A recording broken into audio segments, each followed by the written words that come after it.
സെൽഫിന്റെ മറ്റൊരു പുതിയ എപ്പിസോഡിലേക്ക് ഏവർക്കും സ്വാഗതം. ഒരു നീണ്ട ഇടവേളയ്ക്ക് ശേഷം ഏറെക്കുറെ 2 വർഷത്തോളമായി നമ്മൾ ഓൺ യുവർ സെൽഫിന്റെ അവസാന എപ്പിസോഡ് ചെയ്തിട്ട് വീണ്ടും നമ്മൾ ഓൺ യുവർ സെൽഫിന്റെ ഒരു എപ്പിസോഡുമായിട്ട് വന്നിരിക്കുകയാണ്. ശരിക്കും പറഞ്ഞാൽ പല റീസൺസ് കൊണ്ടാണ് നമുക്ക് ഇതുവരെ ഓൺ യുവർ സെൽഫ് നടത്താൻ പറ്റാണ്ട് പോയത്. ഇത്രയും ഒരു ഗ്യാപ്പ് വന്നത് ഒറ്റ റീസൺ അല്ല, ഒരുപാട് റീസൺ കാരണമാണ്. അപ്പൊ anyway I am really happy വീണ്ടും ഈ ഒരു ഓൺ യുവർ സെൽഫ് തുടങ്ങാൻ സാധിച്ചതിൽ. അപ്പൊ ഇത് വീണ്ടും ഈ ഒരു ഓൺ യുവർ സെൽഫ് ചെയ്യാമെന്ന് ഞാൻ വിചാരിച്ചത്, ഞാൻ ഈ അടുത്തിടയ്ക്ക് കണ്ടൊരു വീഡിയോ ആണ്. കുറച്ച് ഫ്രണ്ട്സ് ഒക്കെ ഷെയർ ചെയ്ത് തന്നൊരു വീഡിയോ ആണ്. ആ വീഡിയോയുടെ മെയിൻ ഒരു തീം എന്ന് പറയുന്നത് ഫെമിനൈസേഷൻ ഓഫ് ജോബ്സ് എന്നുള്ളതായിരുന്നു. അപ്പോൾ സാറിൻ്റെ അടുത്ത് ആദ്യമേ ഞാൻ ഈ ഒരു വിഷയത്തെ പറ്റി സംസാരിക്കാമെന്ന് വിചാരിച്ചപ്പോൾ ആദ്യം തന്നെ എനിക്ക് തോന്നിയൊരു കാര്യം, സാർ എന്തായാലും ഇങ്ങനൊരു ഇന്റർവ്യൂവിന് സമ്മതിക്കത്തില്ല. ബിക്കോസ് ഒരു വ്യക്തികളെയും ഹാം ചെയ്യുന്ന രീതിയിലുള്ള അല്ലെങ്കിൽ അവരെ അറ്റാക്ക് ചെയ്യുന്ന രീതിയിലത്തെ ഒരു വീഡിയോ ചെയ്യാൻ സാർ സമ്മതിക്കത്തില്ലെന്ന് എനിക്കറിയാം. പക്ഷെ ഇവിടെ നമ്മൾ വ്യക്തികളെ ഒന്നും എടുക്കുന്നില്ല, ആശയം മാത്രമേ എടുക്കുന്നുള്ളൂ. അപ്പോൾ സാറിന് പ്രശ്നം ഉണ്ടാകത്തില്ല എന്നാണ് എനിക്ക് തോന്നുന്നത്, അല്ലേ? ഓക്കെ. അപ്പം ഈ ഒരു വിഷയത്തെ പറ്റി സംസാരിച്ച് തുടങ്ങുമ്പോൾ നമ്മൾ ആദ്യം പറയേണ്ടത്, ഈ 2024 ജൂലൈയിൽ സാർ ചെയ്തൊരു ലൈവിനെ പറ്റിയിട്ട് നമ്മൾ പറയേണ്ടതായിട്ടുണ്ട്. അതിലാണ് സാർ ഒരു PSC റാങ്ക് ലിസ്റ്റിന്റെ കാര്യം പറയുന്നത്. കോട്ടയം ജില്ലയിലെ HSA ഹിന്ദി അധ്യാപകരുടെ റാങ്ക് ലിസ്റ്റ് ആയിരുന്നു. അപ്പൊ അതിനകത്ത് പ്രശ്നമായിട്ട് പറഞ്ഞത് അതിൽ ഒരേ ഒരു മെയിൽ കാൻഡിഡേറ്റ് മാത്രമേ ഉള്ളൂ എന്നുള്ളതാണ്, ബാക്കി എല്ലാം ഫീമെയിൽസ് ആയിരുന്നു. അപ്പോൾ എന്തുകൊണ്ടാണ് അങ്ങനെ സംഭവിക്കുന്നത് എന്നുള്ളതാണ് നമ്മൾ ഈ ചർച്ച ചെയ്യേണ്ട വിഷയം. അപ്പം ഒരു കൂട്ടം ആളുകൾ പറയുന്നത് അത് സൊസൈറ്റിയിൽ നിലനിൽക്കുന്ന ഒരു സ്ട്രക്ചറൽ ഡിഫറൻസ് കൊണ്ടാണെന്ന് പറയുന്നുണ്ട്. പക്ഷേ സാർ ആ ലൈവിൽ പറഞ്ഞിട്ടുണ്ടായിരുന്ന കാര്യം, ഇത് സ്ട്രക്ചറൽ ഡിഫറൻസ് ഒന്നും ഉള്ളത് കൊണ്ടല്ല, മൾട്ടിപ്പിൾ റീസൺസ് ഇതിനുണ്ടാവാം, ആളുകളുടെ പ്രിഫറൻസും ചോയ്സും ഒക്കെ കൊണ്ടാവാം ഇങ്ങനെ സംഭവിക്കുന്നത് എന്നുള്ളതാണ്. ശരിക്കും എന്തുകൊണ്ടാണ് ഇങ്ങനെ ഒരു ഡിസ്പാരിറ്റി ആ ഒരു റാങ്ക് ലിസ്റ്റിൽ നമുക്ക് കാണാൻ സാധിക്കുന്നത്? ഇപ്പോൾ അനുഭവം പറഞ്ഞ ആ ലൈവിൻ്റെ കാര്യം പറയുകയാണെങ്കിൽ അതിൽ പുരുഷന്മാർ കോട്ടയം HSA റാങ്ക് ലിസ്റ്റിൽ, ഹിന്ദി റാങ്ക് ലിസ്റ്റിൽ 64 പേരിൽ ഒരാളേ ഉള്ളൂ. അത് സപ്ലിമെൻ്ററിയിലെ ഒരു SC സെക്കൻഡ് റാങ്ക് ഉള്ള ഒരാളാണ്. ബാക്കി ഫുൾ മെയിൻ ലിസ്റ്റ് മുഴുവൻ സ്ത്രീകളാണ്. അപ്പം ഈ HSA ഹിന്ദി എന്ന് പറയുന്നത് പ്രത്യേകിച്ച് ഏതെങ്കിലും ഒരു സ്പെഷ്യൽ സ്കിൽ ബിറ്റ്വീൻ ജെൻഡേഴ്സ് വെച്ച് നോക്കുകയാണെങ്കിൽ ആവശ്യമുള്ള ഒരു കാര്യമല്ല, എല്ലാവർക്കും ചെയ്യാവുന്ന കാര്യമാണ്. അപ്പം അങ്ങനെ പൊതുവായിട്ടുള്ള ഒരു കാര്യത്തിൽ എന്തുകൊണ്ട് പുരുഷന്മാർ ആരും തന്നെ റാങ്ക് ലിസ്റ്റിലില്ല എന്നുള്ളത്. അപ്പം ഞാനത് പ്രശ്നമായിട്ടല്ല അവതരിപ്പിച്ചത്, ഞാനൊരു നല്ല കാര്യമായിട്ടാണ് അവതരിപ്പിച്ചത്. പ്രശ്നം എന്നല്ല ഞാൻ പറഞ്ഞത്. എന്തുകൊണ്ട് അങ്ങനെ വരുന്നു എന്ന് ചോദിച്ചാൽ, ഇപ്പോൾ ഉദാഹരണമായിട്ട് ഇത് 2 രീതി നോക്കണം. ഒന്ന്, ഇത് ഔട്ട്കം വെച്ച് നോക്കുമ്പോൾ, അതായത് റാങ്ക് ലിസ്റ്റാണ് ഔട്ട്കം. അവിടെ സ്ത്രീകളാണ് 99%. ഒരു പർട്ടിക്കുലർ ജനറൽ ലിസ്റ്റാണ്, എല്ലാവർക്കും അപേക്ഷിക്കാവുന്നതാണ്. ഞാൻ അതിനകത്ത് പറയുന്നുണ്ട്, ഇപ്പോൾ അറബ് അല്ലെ സംസ്കൃതം പോലെയുള്ള ജോലികൾക്കാണെങ്കിൽ ഏതെങ്കിലും ഒരു പ്രത്യേക കമ്മ്യൂണിറ്റികൾക്ക് അവർക്കൊരു എഡ്ജ് ഉണ്ടാവും. കാര്യം അവർ they do better or more എന്നുള്ള രീതിയിൽ അവർക്കുണ്ടാവും. ഇത് ഹിന്ദി എന്ന് പറയുമ്പം അങ്ങനെ ഒരു ഇത് കാണാൻ കഴിയില്ലല്ലോ. അപ്പോൾ അതെങ്ങനെ എന്തുകൊണ്ട് വരുന്നു എന്ന് ചോദിക്കുമ്പം ഒന്ന്, ഈ റാങ്ക് ലിസ്റ്റിൽ കൂടുതലും സ്ത്രീകളാണ്, കൂടുതലും അല്ല ഏതാണ്ട് പൂർണ്ണമായിട്ടും സ്ത്രീകളാണ്. അപ്പോൾ നമ്മൾ അടുത്ത് നോക്കേണ്ടത് ആപ്ലിക്കൻസിൻ്റെ കാര്യമാണ്. ആപ്ലിക്കൻസിൽ കൂടുതൽ സ്ത്രീകളാണോ പുരുഷന്മാരാണോ, അതിൻ്റെ അനുപാതം എന്താണ്? ഈ അനുപാതം കൂടെ എടുത്തതിന് ശേഷം മാത്രമേ നിങ്ങൾ ഈ പറയുന്ന രീതിയിൽ സ്ത്രീകൾ ആ രംഗത്തേക്ക് കൂടുതൽ കടന്നു വന്നു എന്ന് പറയാൻ സാധിക്കുള്ളൂ. അല്ലെന്നുണ്ടെങ്കിൽ ഇപ്പോൾ തന്നെ അനുഭവം പറഞ്ഞൊരു കാര്യം എന്താ, ഈ ഫാലസി ഓഫ് സിംഗിൾ റീസൺ എന്ന് പറയുന്ന സാധനം. ഇപ്പോൾ ഒരു ജോലി കിട്ടുന്നു, ഒരാൾക്കായിക്കോട്ടെ, ഒരു ചെറിയ ഗ്രൂപ്പിനായിക്കോട്ടെ, ഒരു വലിയ ബ്ലോക്കിനായിക്കോട്ടെ, അവർക്ക് ആ ജോലി കിട്ടുന്നതിന് കാരണം, അല്ലെങ്കിൽ അവർ അതിൽ മുന്നേ ഫിനിഷ് ചെയ്യുന്നതിൻ്റെ കാരണം ഒരു ചെയിൻ ഓഫ് റീസൺസ് ആയിരിക്കും. അതിൽ വ്യക്തിയുടെ താല്പര്യമുണ്ട്, കഴിവുണ്ട്, അയാളുടെ പ്രിഫറൻസ് ഉണ്ട്, ചോയ്സ് ഉണ്ട്, ഓപ്ഷൻ ഉണ്ട്, പിന്നെ സാമൂഹിക സാഹചര്യങ്ങളുണ്ട്, സാമ്പത്തിക സാഹചര്യങ്ങളുണ്ട്, പിന്നെ ഈവൻ ഈ ഭൂമിക്ക് പുറത്തുള്ള അതൊക്കെ ബാധിക്കാം. അപ്പം ഒരു റീസൺ എന്ന് പറയുന്നത് വലിയൊരു അബദ്ധവും തെറ്റും ഒരു അനീതിയാണ്, ഒരു റീസൺ അല്ല. ഇപ്പോൾ ഇതിനെല്ലാം കാരണം ഇപ്പോൾ സോഷ്യലായിട്ടുള്ള ഡിസ്ക്രിമിനേഷനാണ് എന്ന് ഉള്ള ഒരു പ്രചരണം, അല്ലെങ്കിൽ അങ്ങനെ ഒരു സിദ്ധാന്തവൽക്കരണമാണ് വളരെ തെറ്റാണ് എന്ന് ഞാൻ പറഞ്ഞിട്ടുള്ളത്. അപ്പം ഇത് സ്ത്രീകൾ കൂടുതൽ അതിനകത്ത് കടന്നു വന്നതിനെ ഞാൻ പ്രശ്നവൽക്കരിക്കുകയല്ല ചെയ്തത്. അങ്ങനെ വരുന്നു എന്ന് പറഞ്ഞതിൻ്റെ അർത്ഥം സ്ത്രീകൾക്ക് അത്തരം ജോലികൾക്ക് കൂടുതൽ അവർ കംഫർട്ടബിളായിട്ട് കാണുന്നു. ഒന്ന് ആകാം, അവരുടെ പ്രിഫറൻസ് എങ്ങനെയായിരിക്കാം, അവരുടെ ചോയ്സ് എങ്ങനെയായിരിക്കാം, പിന്നെ ഒരു ജോലിയുടെ നേച്ചർ, ഉള്ളടക്കം, അതിൻ്റെ ജോലി സമയം, വേജ്, അത് സമൂഹത്തിൽ കിട്ടുന്ന സോഷ്യൽ ഡിഗ്നിറ്റി. ടീച്ചേഴ്സ് അറിയാമല്ലോ, നമ്മളെ ഡിഗ്നിറ്റി നമ്മുടെ സമൂഹത്തിൽ ടീച്ചേഴ്സിന് കുറച്ച് ഡിഗ്നിറ്റി അവരെന്തോ അത് സ്യൂഡോ ആണെങ്കിലും അല്ലെങ്കിൽ ഉണ്ട് എന്നുള്ളതൊരു അതല്ലേ പലതും സ്യൂഡോ. ഈ ഡിഗ്നിറ്റി എന്ന് പറയുന്ന സാധനം തന്നെ സ്യൂഡോ ആണ്, അല്ലെന്നുണ്ടെങ്കിൽ എല്ലാവർക്കും ഇതായിട്ടാണ് വരുന്നത്. അപ്പം അങ്ങനെ വരുമ്പം അവർ കൂടുതൽ അതിനായിട്ട് ശ്രമിക്കുന്നുണ്ടാവാം. അല്ലെന്നുണ്ടെങ്കിൽ അതിൻ്റെ മത്സരം കീഴടക്കാനായിട്ട് അവരുടെ ടൈപ്പ് ഓഫ് അറ്റംപ്റ്റ് അല്ലെങ്കിൽ വർക്ക് അവരെ സഹായിക്കുന്നുണ്ടാവാം. നമ്മുടെ പല കാര്യം നമ്മളിപ്പോൾ പുരുഷന്മാർ എൻട്രൻസ് പരീക്ഷയിൽ പണ്ട് എൻട്രൻസ് പരീക്ഷയിൽ ബോയ്സും പിന്നെ റാങ്ക് എല്ലാം പെൺകുട്ടികൾക്കും എന്ന് പറഞ്ഞൊരു ഇത് വന്നു. അതിന് തൊട്ട് മുന്നേ പറഞ്ഞിരുന്നത് പെൺകുട്ടികൾ റാങ്കിലും ഇല്ല എൻട്രൻസിലും ഇല്ലായിരുന്നു. ഇപ്പോൾ എൻട്രൻസിലും പെൺകുട്ടികൾ വരുന്നു. അപ്പം എന്താൻ്റെ അർത്ഥം എന്ന് വെച്ച് കഴിഞ്ഞാൽ അവർ വർക്ക് കൂടുതൽ ചെയ്യുന്നു, അവർ മെറിറ്റ് കൂടുതൽ ഡിസ്പ്ലേ ചെയ്യുന്നു. ഇത് അംഗീകരിക്കാൻ കഴിയുന്നില്ല അവർക്ക്. ഈ പറയുന്നവർക്ക് എന്തുകൊണ്ടാണ് ഒരാൾക്ക് അല്ലെ ഒരു ഗ്രൂപ്പിന് അല്ലെ ഒരു കൂട്ടം ആളുകൾക്ക് മുന്നോട്ട് വരാൻ കഴിയുന്നത് എന്നുള്ളതിൽ അവരുടെ കഴിവ്, ശേഷി, application, willingness, option, choice, preference, ഈ ഒരുപാട് റീസൺസ് ഉണ്ടെന്ന്. അത് പലയിടത്തും പല രീതിയിലായിരിക്കും. പക്ഷെ അതൊന്നും ഇല്ലാതെ പുറകിൽ പോകുന്നുണ്ടെങ്കിൽ അതിൻ്റെ കാരണം സോഷ്യൽ ഡിസ്ക്രിമിനേഷനാണ്.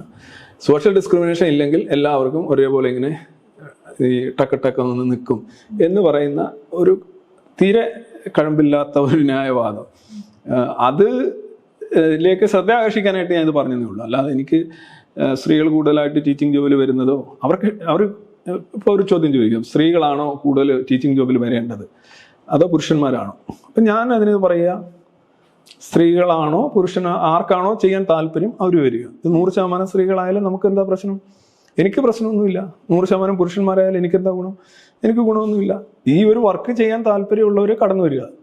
അവർ ഇന്ന കാര്യങ്ങൾ ചെയ്യണം, ആ കോമ്പറ്റീഷൻ അവർ ഇത് ചെയ്യണം. പിന്നെ അവരുടെ താല്പര്യം അവർക്കതാണ് നല്ലതെന്നുണ്ടെങ്കിൽ അവർ ചെയ്യട്ടെ. ഞാൻ അങ്ങനെയാണ് പറഞ്ഞത്. ഇപ്പം അതിന് വേറൊരു ഇൻ്റർപ്രിട്ടേഷൻ്റെ ആവശ്യമില്ല. ഐ സിംപ്ലി സെറ്റ് അവരെ സംബന്ധിച്ചൊരു മുന്നേറ്റമാണ്. പല മേഖലകളിലും അവർ മുന്നേറുന്നുണ്ട്. ഇപ്പം തിരിച്ച് തന്നെ പല ഇതിനകത്ത് നടക്കുന്നുണ്ട്. ഇപ്പം നഴ്സിംഗ് മേഖലയിൽ ഒരു ഘട്ടത്തിൽ സ്ത്രീകൾ മാത്രമാണ് ചെയ്തുകൊണ്ടിരുന്നത്. ഇപ്പോൾ പുരുഷന്മാർ അധികമായിട്ട് വരുന്നുണ്ട്. ഇപ്പോൾ തന്നെ ഒരു 2018 ഒരു കണക്ക് ഞാൻ എവിടെയോ വായിച്ചു തന്നെ നോക്കുകയാണെങ്കിൽ 20-25% ഇന്ത്യയിൽ തന്നെ ഈ BSc നഴ്സിംഗ് ആ ലെവലിലുള്ള ബോയ്സാണ്. അപ്പോൾ അതൊക്കെ എന്തുകൊണ്ടാണ് അവർ വരുന്നത്? അതിന് പല കാര്യങ്ങളുണ്ട്. ഒന്ന്, പുറത്തുള്ള സാധ്യത, വേജ്, പിന്നെ ഒരുപാട് കാര്യങ്ങളുണ്ട്. ഹെൽത്ത് സെക്ടറിൽ തന്നെ പുരുഷന്മാർ വരുന്നുണ്ട്, ടീച്ചിങ് സെക്ടറിൽ സ്ത്രീകൾ വരുന്നുണ്ട്, ക്ലറിക്കൽ സെക്ടറിലേക്ക് കൂടുതൽ സ്ത്രീകൾ വരുന്നുണ്ട്. ഇതെല്ലാം കാരണം ഇതിപ്പം ഡിസ്ക്രിമിനേഷൻ ഇല്ലാത്ത സമൂഹത്തിലാണെങ്കിലും ഡിസ്ക്രിമിനേഷൻ ഉള്ള സമൂഹത്തിലാണെങ്കിലും ജാതി ഭ്രാന്താലയങ്ങളിലായാലും മതഭ്രാന്താലയങ്ങളിലായാലും എല്ലാം ഇത് തന്നെയാണ് സംഭവിക്കുന്നത്. അതിനകത്ത് ജസ്റ്റ് ബിക്കോസ് ഓഫ് ഡിസ്ക്രിമിനേഷൻ ഇതെല്ലാം സംഭവിക്കുന്നു എന്ന് പറയുന്നതിനോട് അതാണ് ഞാൻ പ്രശ്നവൽക്കരിച്ചത്. ഇവരിതിനൊരു റീസണായിട്ട് കൊണ്ടുവന്ന് പറയുന്നത് ക്ലോഡിയ ഗോഡ്വിൻ എന്ന് പറയുന്ന ഒരു ഇക്കണോമിസ്റ്റിന്റെ ഒരു ആർട്ടിക്കിൾ ഒക്കെ പറഞ്ഞിട്ടാണ്. ഫെമിനൈസേഷൻ ഓഫ് ജോബ്സ് എന്ന് പറഞ്ഞിട്ടുള്ള ഒരു കോൺസെപ്റ്റ് ഒക്കെയാണ് ഇവർ ഇതിനൊരു റീസൺ ആയിട്ട് പറയുന്നത്. പല മേഖലകളിലും മുൻപ് മേ ബി ഇപ്പൊ ടീച്ചിങ്ങിൽ തന്നെ മുൻപ് ഒരുപാട് പുരുഷന്മാരായിരുന്നല്ലോ, പിന്നീട് സ്ത്രീകൾ ആ ഒരു മേഖലയിലേക്ക് ഒരുപാട് വരികയും അത് കാരണം പുരുഷന്മാർക്ക് സ്ത്രീകൾ ഒരുപാട് ജോലി ചെയ്യുന്ന മേഖലയാണ്, അതുകൊണ്ട് പോകണ്ട എന്നുള്ള അവരുടെ ഒരു ബുദ്ധിമുട്ട് കൊണ്ടാണ് പലരും പല ആ ഒരു റീസൺ കൊണ്ടാണ് പലപ്പോഴും അവരുടെ ഒരു സൈക്കോളജിക്കലി അവർക്ക് അതിനോട് താല്പര്യം ഇല്ലാതാവുന്നതാണ് എന്നുള്ള റീസൺ ആണ്. അത് പെൺകുട്ടികൾ ചെയ്യുന്ന ജോലിയാണ്, അപ്പൊ അവിടെ നമുക്ക് പോകണ്ട എന്നുള്ളൊരു രീതിയിലാണ് പലപ്പോഴും ഇവർ ഇതിനൊരു റീസൺ പറയുന്നത്. ഈ ക്ലോഡിയ ഗോഡ്വിന്റെ ഫെമിനൈസേഷൻ ഓഫ് ജോബ്സ് എന്ന് പറയുന്ന ഒരു കോൺസെപ്റ്റ് ഈ പല വ്യക്തികളും അതിങ്ങനെ പറഞ്ഞു വരുമ്പോൾ ഒരു റീസൺ ആയിട്ട് മേ ബി അവരങ്ങനൊന്നും പറഞ്ഞിട്ടുള്ളതായിട്ട് എനിക്ക് തോന്നുന്നില്ല. അതിൽ പല മേഖലകളിലും ഈ പറയുന്ന പോലെ പുരുഷന്മാർ മുൻപ് ഒരുപാട് ഉണ്ടായിരുന്ന മേഖലയിലേക്ക് സ്ത്രീകൾ കടന്നു വരുന്നു എന്നുള്ളതാണ് അവർ ആ ഒരു കോൺസെപ്റ്റ് കൊണ്ട് അങ്ങനെ ഈ നോബൽ പ്രൈസ് വിന്നർ ആയിട്ടുള്ള അവരങ്ങനെ ഒരു സിദ്ധാന്തം, ഒരു സോഷ്യൽ സിദ്ധാന്തം, ഐ മീൻ ഒരു പിന്നെ എന്താണ് സോഷ്യൽ സയൻസിലെ സിദ്ധാന്തങ്ങൾ. ഇപ്പോൾ മാർക്സിസം എന്ന് പറയുന്ന ഒരു സോഷ്യൽ സയൻസുമായിട്ട് ബന്ധപ്പെട്ട ഒരു സിദ്ധാന്തമാണ്. അതിനെ വസ്തുതാപരമായ ആക്യുറസിയോ അല്ലെ അതൊന്നുമല്ല നമ്മൾ നോക്കണം. ഒരാൾ നോക്കുകയാണ്, സ്ത്രീകൾ കൂടുതലായിട്ട് ഒരു ജോലി സ്ഥലത്തേക്ക് അല്ലെങ്കിൽ ഒരു ജോലി മേഖലയിലേക്ക് കടന്നു വന്നു കഴിഞ്ഞാൽ ആ മേഖലയ്ക്ക് ഒരു ഫെമിനൈസേഷൻ എന്ന് പറയുന്ന ഒരു സംഗതി ഉണ്ടാകുന്നു എന്ന് അവർ സങ്കല്പിക്കുകയാണ്. സംതിങ് ലൈക്ക് എന്താണ് നമ്മൾ ഈ പതറ്റിക് ഫാലസി എന്നൊക്കെ പറയുന്നു. ഇപ്പോൾ കാനനം കുളിരണിഞ്ഞു എന്നൊക്കെ പറയുന്നു, അല്ലെന്നുണ്ടെങ്കിൽ വസന്തത്തിൽ പ്രകൃതി ചിരിച്ചു എന്നൊക്കെ പറയുന്നത് പോലെ അവർ സ്ത്രീകളുടെ വർദ്ധിച്ച സാന്നിധ്യത്തെ ഒരു എന്താ പറയുക ഒരു ഫിഗറേറ്റീവ് ലാംഗ്വേജിൽ അത് എക്സ്പ്രസ് ചെയ്യുന്നു. അത് പല മേഖലകളിലും നടക്കുന്നുണ്ട്.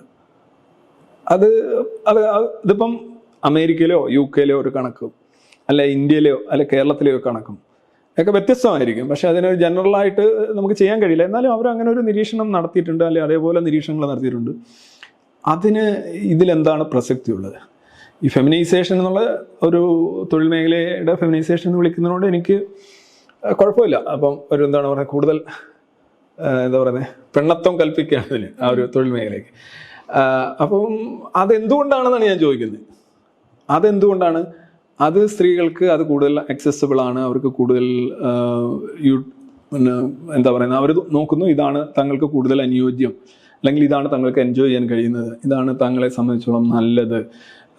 പിന്നെ ജോലി സമയത്തിൻ്റെ, ജോലി ഭാരത്തിൻ്റെ, അതുപോലെ തന്നെ വേജിൻ്റെ, ഇങ്ങനെ ഒരുപാട് കാര്യങ്ങൾ നോക്കുമ്പോൾ അതിലേക്ക് കൂടുതൽ പെൺകുട്ടികൾ തിരിയുന്നു എന്നുള്ളതാണ്. അത് നാച്ചുറലായിട്ട് സംഭവിക്കുന്ന ഒരു കാര്യമാണ്. അതിനെ നമ്മൾ പ്രത്യേകിച്ച് എന്താണ്, ഈ ഇവർ സിദ്ധാന്തവൽക്കരിച്ചതിൽ പ്രശ്നമൊന്നുമില്ല, അങ്ങനെ ഒരു ആലങ്കാരികമായ പേര് കൊടുത്തതിലും പ്രശ്നമില്ല. പക്ഷേ അതുകൊണ്ട് എന്താ ഉദ്ദേശിക്കുന്നത്? ബേസിക്കലി ഫെമിനൈസേഷൻ ഓഫ് ജോബ് എന്ന് പറയുമ്പോൾ എന്താണ് പറയുന്നത്, പുരുഷന്മാർ അതിനകത്തുനിന്ന് അവർക്കൊരു മാനസിക ബുദ്ധിമുട്ടുള്ളത് കൊണ്ട് സ്ത്രീകൾ ചെയ്യുന്ന ജോലി ആയത് കാരണം മേ ബി അവരുടെ സ്ത്രീകൾ ചെയ്യുന്ന ജോലി അല്ലായിരുന്നു. ഇപ്പൊ ടീച്ചിങ് ജോബ് തന്നെ നോക്കുകയാണെങ്കിൽ കേരളത്തില് പുരുഷന്മാരാണല്ലോ കൂടുതൽ ചെയ്തുകൊണ്ടിരുന്നത്. അപ്പൊ സ്ത്രീകൾ ഇങ്ങോട്ട് കടന്നു വരുന്ന കണ്ട് പുരുഷന്മാര് അവിടുന്ന് നാണക്കേട് കാരണം ഇറങ്ങി മാറിയതാണെന്നാണ്. പക്ഷെ അങ്ങനെയാണെങ്കിൽ ഇപ്പൊ നേരത്തെ സാറ് തന്നെ പറഞ്ഞില്ലേ, അങ്ങനെ ആണെങ്കിൽ എന്റെ പൊന്നെ ഇത് ജസ്റ്റ് ഫോർ എ ഹൊറർ, അങ്ങനെ ആണെങ്കിൽ ഇപ്പൊ നേരത്തെ പറഞ്ഞ നഴ്സിംഗ് ജോബിന്റെ കാര്യം പറഞ്ഞില്ലേ, ഇപ്പം അത് സ്ത്രീകൾ ഒരുപാട് ചെയ്തുകൊണ്ടിരിക്കുന്ന ഒരു ഫീൽഡാണ്. അവിടേക്ക് ഇപ്പം പുരുഷന്മാർ കൂടുതലായിട്ട് വരുന്നുണ്ടെന്നാണ് കണക്കുകൾ. അപ്പൊ സ്ത്രീകൾ ഇറങ്ങി ഓടുമോ? എനിക്കറിയാം ഇത് കൂടുതൽ പരുഷമായി കഴിഞ്ഞു ഈ ജോലി, പുരുഷന്മാർ കൂടുതൽ വന്നിരിക്കുന്നു, തങ്ങളുടെ അതൊരു നാണക്കേടാണ് എന്ന് തോന്നി സ്ത്രീകൾ അത് വേണ്ടത്. എന്താണ് ഉദ്ദേശിക്കുന്നതിനകത്ത്? ഇതൊക്കെ ഈ നമ്മളെ ഒരു കാര്യം അബദ്ധം അല്ലെങ്കിൽ വസ്തുത എന്നൊക്കെ പറയുന്നതിനൊക്കെ അപ്പുറമുള്ള അപഹാസ്യമായിട്ടുള്ള വാദങ്ങളാണ്. ഇപ്പം ഒന്നാമത് അവിടെയൊക്കെ നടക്കുന്ന ഒരു പ്രോസസ്സുണ്ട്, എല്ലായിടത്തും നടക്കുന്നുണ്ട്. സ്ത്രീകൾ അത് കൂടുതൽ പ്രിഫർ ചെയ്യുന്നുണ്ടെന്നുള്ളത് ശരിയാണ്. പക്ഷെ അതുകൊണ്ട് പുരുഷന്മാർ സ്ത്രീകൾ കൂടുതൽ കടന്നു വരുന്നത് കൊണ്ട് നാണക്കേട് തോന്നി ഇട്ടിട്ട് പോകുന്നതാണ് എന്ന് പറയണമെങ്കിൽ ഇച്ചിരി ബുദ്ധിമുട്ടാണ് സാധാരണ മനുഷ്യർക്ക്. കാരണം ഇനിയിപ്പോൾ സ്ത്രീകൾ ഒരു മേഖലയിലേക്ക് കൂടുതലുണ്ട് എന്ന് പറഞ്ഞ് ഇരച്ചു കയറുന്ന പുരുഷന്മാരില്ലേ? അല്ലേ, നമ്മൾ ഇതെല്ലാം കാണുന്നതല്ലേ. പല മേഖലകളിലും പല ഈവൻ സ്കൂളിൽ എന്തുകൊണ്ടാണ് ചില അറിയാതെ തന്നെ ഇപ്പം പിന്നെ കോളേജുകൾ, മിക്സഡ് കോളേജുകളായാലും എനിക്കവിടെ പോകാൻ താല്പര്യമില്ല, അത് സ്ത്രീകൾ മാത്രം പോകുന്നതാണ് എന്ന് പറയുന്ന പെൺകുട്ടികളെ എനിക്കറിയാം. ഞാൻ അവിടെ പെൺകുട്ടികളുടെ കോളേജുകളിൽ തന്നെ പഠിക്കുമ്പോൾ അവർ ചോദിക്കുന്നത് എനിക്ക് ഇവിടെ പോകാനായിരുന്നില്ല താല്പര്യം, പക്ഷേ അച്ഛൻ എന്നെ ഇവിടെ കൊണ്ടുവന്നാക്കി. എന്താണ്, മിക്സഡ് ആണ് എനിക്കിഷ്ടം. കാരണം അത് ആണ് അവിടുത്തെ എന്താണ് ജോലി സാഹചര്യത്തിനായാലും എല്ലാത്തിനും നല്ലത് എന്ന് അവർ കരുതുന്നു. അല്ല, അവരൊരു പ്രിഫറൻസ് ആണ്. ഇവിടെ പറയുന്ന സിദ്ധാന്തം എന്ന് പറഞ്ഞു കഴിഞ്ഞാൽ ഒരു ജോലി പെൺകുട്ടികൾ അല്ലെങ്കിൽ സ്ത്രീകൾ കൂടുതൽ കടന്നു വരുന്നു എന്നുള്ളതിൻ്റെ പേരിൽ യോഗ്യരായ ക്വാളിഫൈഡ് ആയിട്ടുള്ള പുരുഷന്മാരെ ജോലിക്ക് അപ്ലൈ ചെയ്യുന്നത് നിർത്തുന്നു എന്നുള്ള ഒരു വിചിത്രവാദമാണ് ഇവിടെ ഉന്നയിക്കുന്നത്. ഇത് പ്രത്യേകിച്ച് കേരളത്തിലൊക്കെ ഇരുന്ന് പറയുമ്പോൾ ഉണ്ടല്ലോ, സത്യം പറഞ്ഞു കഴിഞ്ഞാൽ പെറ്റതള്ള സഹിക്കില്ല. ഈ ശയനപ്രദക്ഷിണം നടത്തുന്ന ഈ HSA ഹിന്ദി എന്ന് പറയുന്ന കോട്ടയം ജില്ലയിലെ പോസ്റ്റിൽ എത്ര പുരുഷന്മാരെ അപേക്ഷിച്ചു എന്നാണ് അതറിയാൻ നോക്കേണ്ടത്. പുരുഷന്മാരും അങ്ങോട്ട് തിരിഞ്ഞു നോക്കുന്നില്ല, അതുകൊണ്ട് സ്ത്രീകൾ കൊണ്ടുപോകുന്നു എന്നുള്ള അവസ്ഥ എന്തായാലും കേരളത്തിലില്ല. കേരളത്തിൽ ഒരു ജോലിക്കും സ്ത്രീകൾ കൂടുതൽ കടന്നു വരുന്നു എന്ന് പറഞ്ഞുകൊണ്ട് പുരുഷന്മാർ ഇട്ടേച്ച് പോവില്ല. അതിനി ഏത് പേ സ്കെയിലുള്ള ജോലി ആയിക്കോട്ടെ. ഇതിപ്പോൾ അവിടെ ഇങ്ങനെ ഒരാളിങ്ങനെ ഒരു സിദ്ധാന്തം ഫെമിനൈസേഷൻ ഓഫ് ജോബ് ഉണ്ട്. ഇനി ഫെമിനൈസേഷൻ ആണെങ്കിലും ഇത് ഞാൻ പറഞ്ഞില്ല, അത് ആലങ്കാരികമാണ്, അതൊരു വസ്തുതാപരമായ കാര്യമല്ല. Just you call feminisation of job സംഭവിക്കും. ഓക്കെ, അതിൻ്റെ കാര്യം എന്താ നിങ്ങൾ അങ്ങനെ വിളിക്കാൻ? അത് കൂടുതൽ സ്ത്രീകൾ കടന്നു വരുന്നു. ഓക്കെ, ആയിക്കോട്ടെ.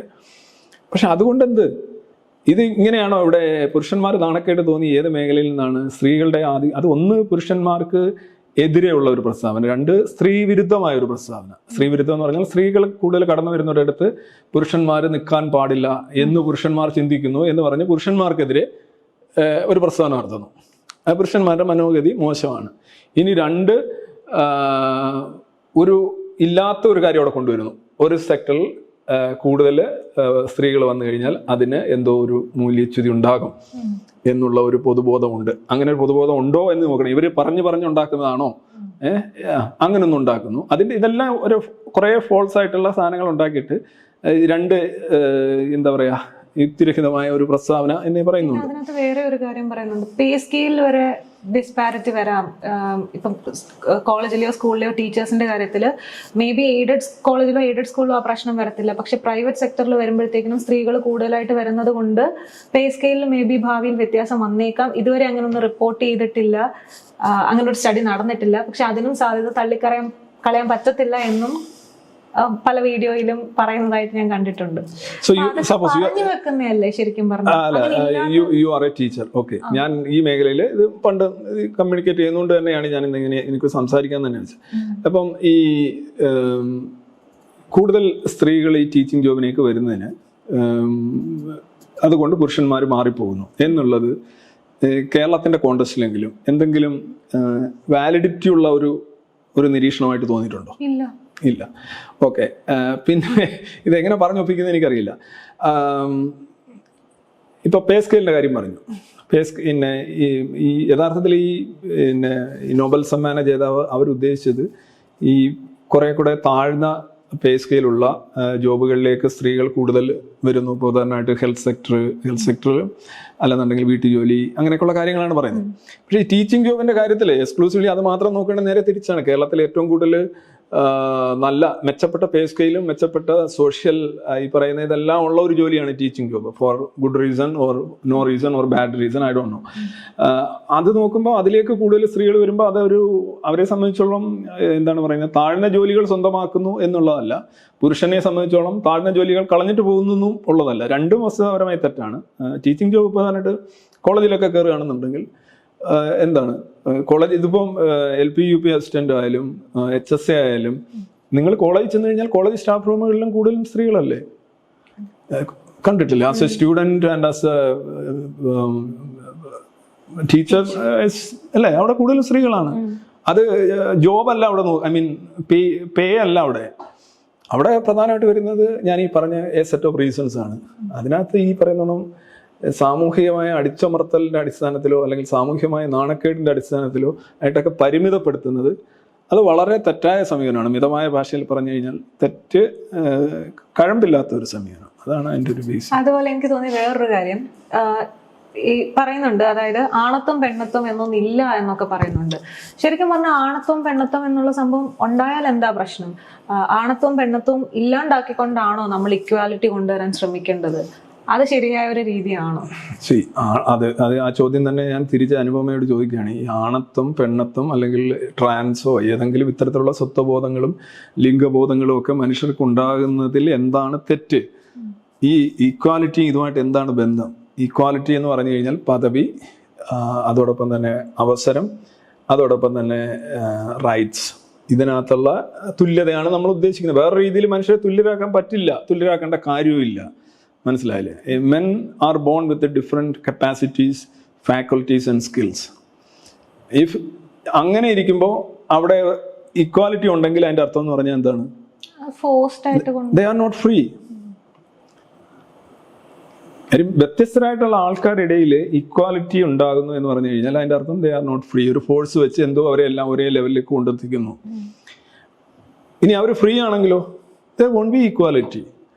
ഈക്വാലിറ്റി ഉണ്ടാവില്ല. സ്വതന്ത്രരാണെങ്കിൽ സമത്വം ഉണ്ടാവില്ല. സമത്വം ഉണ്ടെങ്കിൽ അവർ സ്വതന്ത്രരല്ല എന്നാണ് എൻ്റെ അർത്ഥം. അവർക്ക് എന്തൊക്കെയോ റെസ്ട്രിക്ഷൻസും മാനിപ്പുലേഷൻസും റെഗുലേഷൻസും ഉണ്ടെന്ന് അർത്ഥം. ഇനി ഈക്വാലിറ്റി എന്ന് പറയുന്നത് ഒരിക്കലും എല്ലാവരുടെയും കയ്യിൽ പോക്കറ്റിൽ ഒരേ ഇൻകം ഉണ്ടാവുക എന്നുള്ള പോലെയുള്ള, എല്ലാവരുടെയും കയ്യിൽ ഒരേ ഇൻകം ഉണ്ടാവുക എന്ന് പറഞ്ഞാൽ ചിലപ്പോൾ നിങ്ങൾ ജന്മിയുടെ കഴുത്തറക്കേണ്ടി വരും. ഒരു ദിവസം എല്ലാവരുടെയും കയ്യിൽ ഇൻകം ഉണ്ടാവും. അതല്ല, അതൊക്കെ വളരെ സൂപ്പർഫ്ലൂവസ് ആയിട്ടുള്ള ചില ഈ സമത്വത്തെക്കുറിച്ച് തന്നെ ധാരണയില്ലായ്മയാണ്. മറിച്ച് സമത്വം എന്ന് പറയുന്നത് ഇപ്പോൾ നമ്മുടെ കോൺസ്റ്റിറ്റ്യൂഷനിലൊക്കെ പറയുന്നു ഈക്വാലിറ്റി ഓഫ് ഓപ്പർച്യൂണിറ്റീസ് ആണ്. അതിനകത്ത് ഈക്വാലിറ്റി ഓഫ് ഔട്ട്കംസ് അല്ല പറയുന്നത്, ഈക്വാലിറ്റി ഓഫ് ഓപ്പർച്യൂണിറ്റി. എല്ലാവർക്കും അവസര സമത്വം ഉണ്ടാവണം, റൈറ്റ്സിൻ്റെ കാര്യത്തിലുണ്ടാവണം. പദവി, ഒരു സ്ത്രീ ഒരു പുരുഷൻ, തുല്യ പദവി, തുല്യ സ്റ്റേറ്റസ്, തുല്യ പ്രിവിലേജ്, ഇതൊക്കെയാണ് വേണ്ടത്. അതാണ് ശരിക്കും ഈക്വാലിറ്റി എന്ന് പറയുന്നത്. അല്ലാതെ ഇവരെല്ലാം ഈ ആണത്വം പെണ്ണത്വം എന്ന് പറയുന്നത് ഇല്ല എന്നുണ്ടെങ്കിൽ ആക്ച്വലി ഇതൊരു ട്രാൻസ്ഫോബിക് ആയിട്ടുള്ള സ്റ്റേറ്റ്മെന്റ് ആണ്. പുരുഷനിലേക്ക് സഞ്ചരിക്കുന്ന സ്ത്രീകളും സ്ത്രീകളിലേക്ക് സഞ്ചരിക്കുന്ന പുരുഷൻ ഇന്റലക്ച്വലി അല്ലെങ്കിൽ സെറിബ്രലി സഞ്ചരിക്കും, ഇമോഷണലി സഞ്ചരിക്കുന്നവരുണ്ട്. അതിനെ നമ്മളിപ്പോൾ ട്രാൻസ് ആയിട്ട് ഐഡന്റിഫൈ ചെയ്യുന്നു. അവരുടെ സ്വത്വബോധം അങ്ങനെയാണ് അവർ പ്രകടിപ്പിക്കുന്നത്.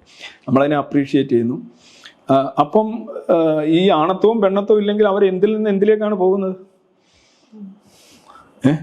എന്തിൽ നിന്ന്? അതൊരു വലിയ ചോദ്യമാണ്. മാത്രമല്ല, ഇങ്ങനെ ഉണ്ടാകാതിരിക്കുക എന്നുള്ളതാണോ മനുഷ്യന്റെ ഈ സമത്വത്തിലേക്കുള്ള യാത്രയിൽ പ്രധാനം? വെറൈറ്റിയെ, വ്യത്യസ്തതകളെ, ഭിന്നതകളെ, ബഹുസ്വരങ്ങളെ നമ്മൾ അഡ്മിറ്റ് ചെയ്യുക. അത് വ്യക്തിക്കായിക്കോട്ടെ, ഫിസിക്കലായിക്കോട്ടെ, സമൂഹത്തിലായിക്കോട്ടെ, ഈ വ്യത്യസ്തതകളെ നമ്മൾ ഇൻക്ലൂഡ് ചെയ്യുക എന്നുള്ളതാണ്, നമ്മൾ അക്കോമഡേറ്റ് ചെയ്യുക എന്നുള്ളതാണ് ഏറ്റവും വലിയ ഒരു ടോളറൻസിൽ അധിഷ്ഠിതമായിട്ടുള്ള രാഷ്ട്രീയം. ഇതിനാണ് നമ്മൾ ശരിക്കും ഈ പുരോഗമനം എന്ന് പറയേണ്ടത്. അല്ലാതെ വ്യത്യസ്തകളെ അതിൻ്റെ ഓരോരോ ഇതനുസരിച്ച് ശിക്ഷിക്കുക അല്ലെങ്കിൽ എല്ലാവരെയും ഒരു ഇതിലാക്കുക, രണ്ട് രീതിയും പ്രശ്നമാണ്. അതായത് മനുഷ്യരോ ഭിന്നമാണ്, വ്യത്യസ്തമാണ് എന്നുള്ളതിൻ്റെ അടിസ്ഥാനത്തിൽ അത് അവരെ ശിക്ഷിക്കാനായിട്ട് ഉപയോഗിക്കുക, വ്യത്യസ്തമാണ് എന്നുള്ളത് അവരെ റിവാർഡ് ചെയ്യാനായിട്ട് ഉപയോഗിക്കുക. ഇത് രണ്ടും ശരിയായൊരു കാര്യമല്ല. അത് സമത്വമല്ല. അത് ഈ പറഞ്ഞ പ്രിഫറൻഷ്യൽ ട്രീറ്റ്മെൻറ്റുകളാണ്. അത് ഒരു വിഭാഗത്തിന് കിട്ടുമ്പോൾ അവർക്ക് നല്ലതായിട്ട് തോന്നും, മറ്റേവർക്ക് അതിൻ്റെ ഇരകളായിട്ടും തോന്നും. തിരിച്ചു വരുമ്പോൾ ഈക്വേഷൻ തിരിച്ചു വരും, അല്ലേ? ഇപ്പോൾ പുരുഷന്മാർ ഭയങ്കരമായിട്ട് വിലപിക്കുന്നുണ്ടല്ലോ, നിയമങ്ങളെല്ലാം സ്ത്രീക്ക് അനുകൂലമാണ്. അതെന്താണ് ശരിക്കും ഒരു ശിക്ഷാവിധി പോലെ ഇപ്പോൾ ഇതിൽ തിരിച്ചു വെക്കുന്നതാണ്. അതായത് കുന്തമന നിങ്ങൾക്കെതിരെ ആണ്, അത് കുറേ കഴിയുമ്പോൾ തിരിഞ്ഞിങ്ങനെ വരുന്നു. ഇങ്ങനെ ഈ കുന്തമുനകൾ ഇല്ലാതാക്കുക എന്നുള്ളതാണ് ശരിക്കും സാമൂഹിക വിപ്ലവം എന്ന് പറഞ്ഞാൽ. ആർക്കും ഒരു ദോഷം ഉണ്ടാകാതിരിക്കുക, ആർക്കും അന്യായമായിട്ടുള്ള ഒരു അഡ്വാൻറ്റേജ് ഉണ്ടാകാതിരിക്കുക എന്നുള്ളതാണ്. അതിനെയാണ് നമ്മൾ സമത്വം എന്ന് വിളിക്കുന്നത്. അല്ലാതെ പിന്നെ ആണത്വവും പെണ്ണത്വവും ഇല്ല എന്ന് പറയുന്നത് ആക്ച്വലി ഇതെങ്ങനെ, അത് basically there is A difference. Okay, ആണും പെണ്ണും തമ്മിൽ വ്യത്യസ്തതകളുണ്ട്. ഇമോഷണലായിട്ടുണ്ട്, സെറിബ്രലായിട്ടുണ്ട്, ഫിസിക്കലായിട്ടുണ്ട്, അവരുടെ താല്പര്യങ്ങളിലുണ്ട്. അത് വളരെ ചെറുതായിരിക്കാം ഒരു പക്ഷേ. അവരുള്ള ഭിന്നതകൾ ഒരേ സ്പീഷീസ്, രണ്ട് സെക്സ്, രണ്ട് ജെൻഡർ എന്ന നിലയിൽ എന്തായാലും കുറച്ച് ഭിന്നതകളുണ്ട്. അത് നമ്മളുടെ ഇടയിൽ മാത്രമല്ല, എല്ലാ ജീവികുലങ്ങളിലും നമ്മൾ കാണുന്നുണ്ട്. ഇപ്പോൾ ഉദാഹരണമായിട്ട് നമ്മൾ പറയേണ്ട ആൺ സിംഹം പെൺസിംഹത്തെക്കാൾ വേട്ടയ്ക്ക് താല്പര്യം കുറവാണ്, പെൺസിംഹമാണ് കൂടുതൽ പോരടിക്കുന്നത് എന്ന് പറയുന്നത്. അപ്പോൾ അത് വ്യത്യസ്തമാണ് പലരും. ആൺമയില്, പെൺമയില്, ഇങ്ങനെയൊക്കെയുള്ള സൗന്ദര്യപരമായിട്ടും ചില സ്പീഷീസിൽ ചിലർ കൂട്ടി, ഇതൊക്കെ നമ്മൾ നോക്കുന്നതിനെ ആശ്രയിച്ചിരിക്കും. ഇവിടെ ബേസിക്കലി ദർ ആർ ഡിഫറൻസസ്. ആ ഡിഫറൻസ് എന്ന് പറയുന്ന ഒരു സിന്നല്ല, അതൊരു ഷെയിം അല്ല, അത് ഡിസ്ക്രിമിനേറ്റ് ചെയ്യാനായിട്ടുള്ള ഒരു സംഗതിയല്ല. അത് ഉള്ളതാണ്, അത് വസ്തുതയാണ്. അത് അങ്ങനെ തന്നെ പോട്ടെ. പക്ഷെ നമ്മൾ നോക്കേണ്ടത് എന്താണ്? ഒരു സ്ത്രീയോ പുരുഷനെയോ തമ്മിൽ സൊസൈറ്റലായിട്ട് നിങ്ങൾ രണ്ടായി കാണാൻ പാടില്ല. പദവി, അവസരം, സ്റ്റേറ്റസ്. അതിനപ്പുറമുള്ള ഈ അങ്ങനെയില്ല ഇങ്ങനെയില്ല, എല്ലാവരും ഒരേപോലെയാണ്, ആണും പെണ്ണും, ആണത്വം ഇല്ല പെണ്ണത്വം ഇല്ല എന്നുള്ളത് ഐ മീൻ ഇത് ഈ ഒരു ഫാഷിസത്തിന്റെ ഒരു ജോലിയുടെ കാര്യത്തിൽ തന്നെ ഒരു പെണ്ണത്വം കൽപ്പിക്കാനാണ്. അബ്സല്യൂട്ട്ലി അതൊന്ന് നോട്ട് ചെയ്യേണ്ട കാര്യമാണ്. അതായത് ഈ ആണത്വം പെണ്ണത്വം ഇല്ല എന്നൊക്കെ പറയുന്ന ട്രാൻസ്ഫോബിക് സ്റ്റേറ്റ്മെന്റ് തന്നെ നോക്കുകയാണെങ്കിൽ ഇവിടെ ഈ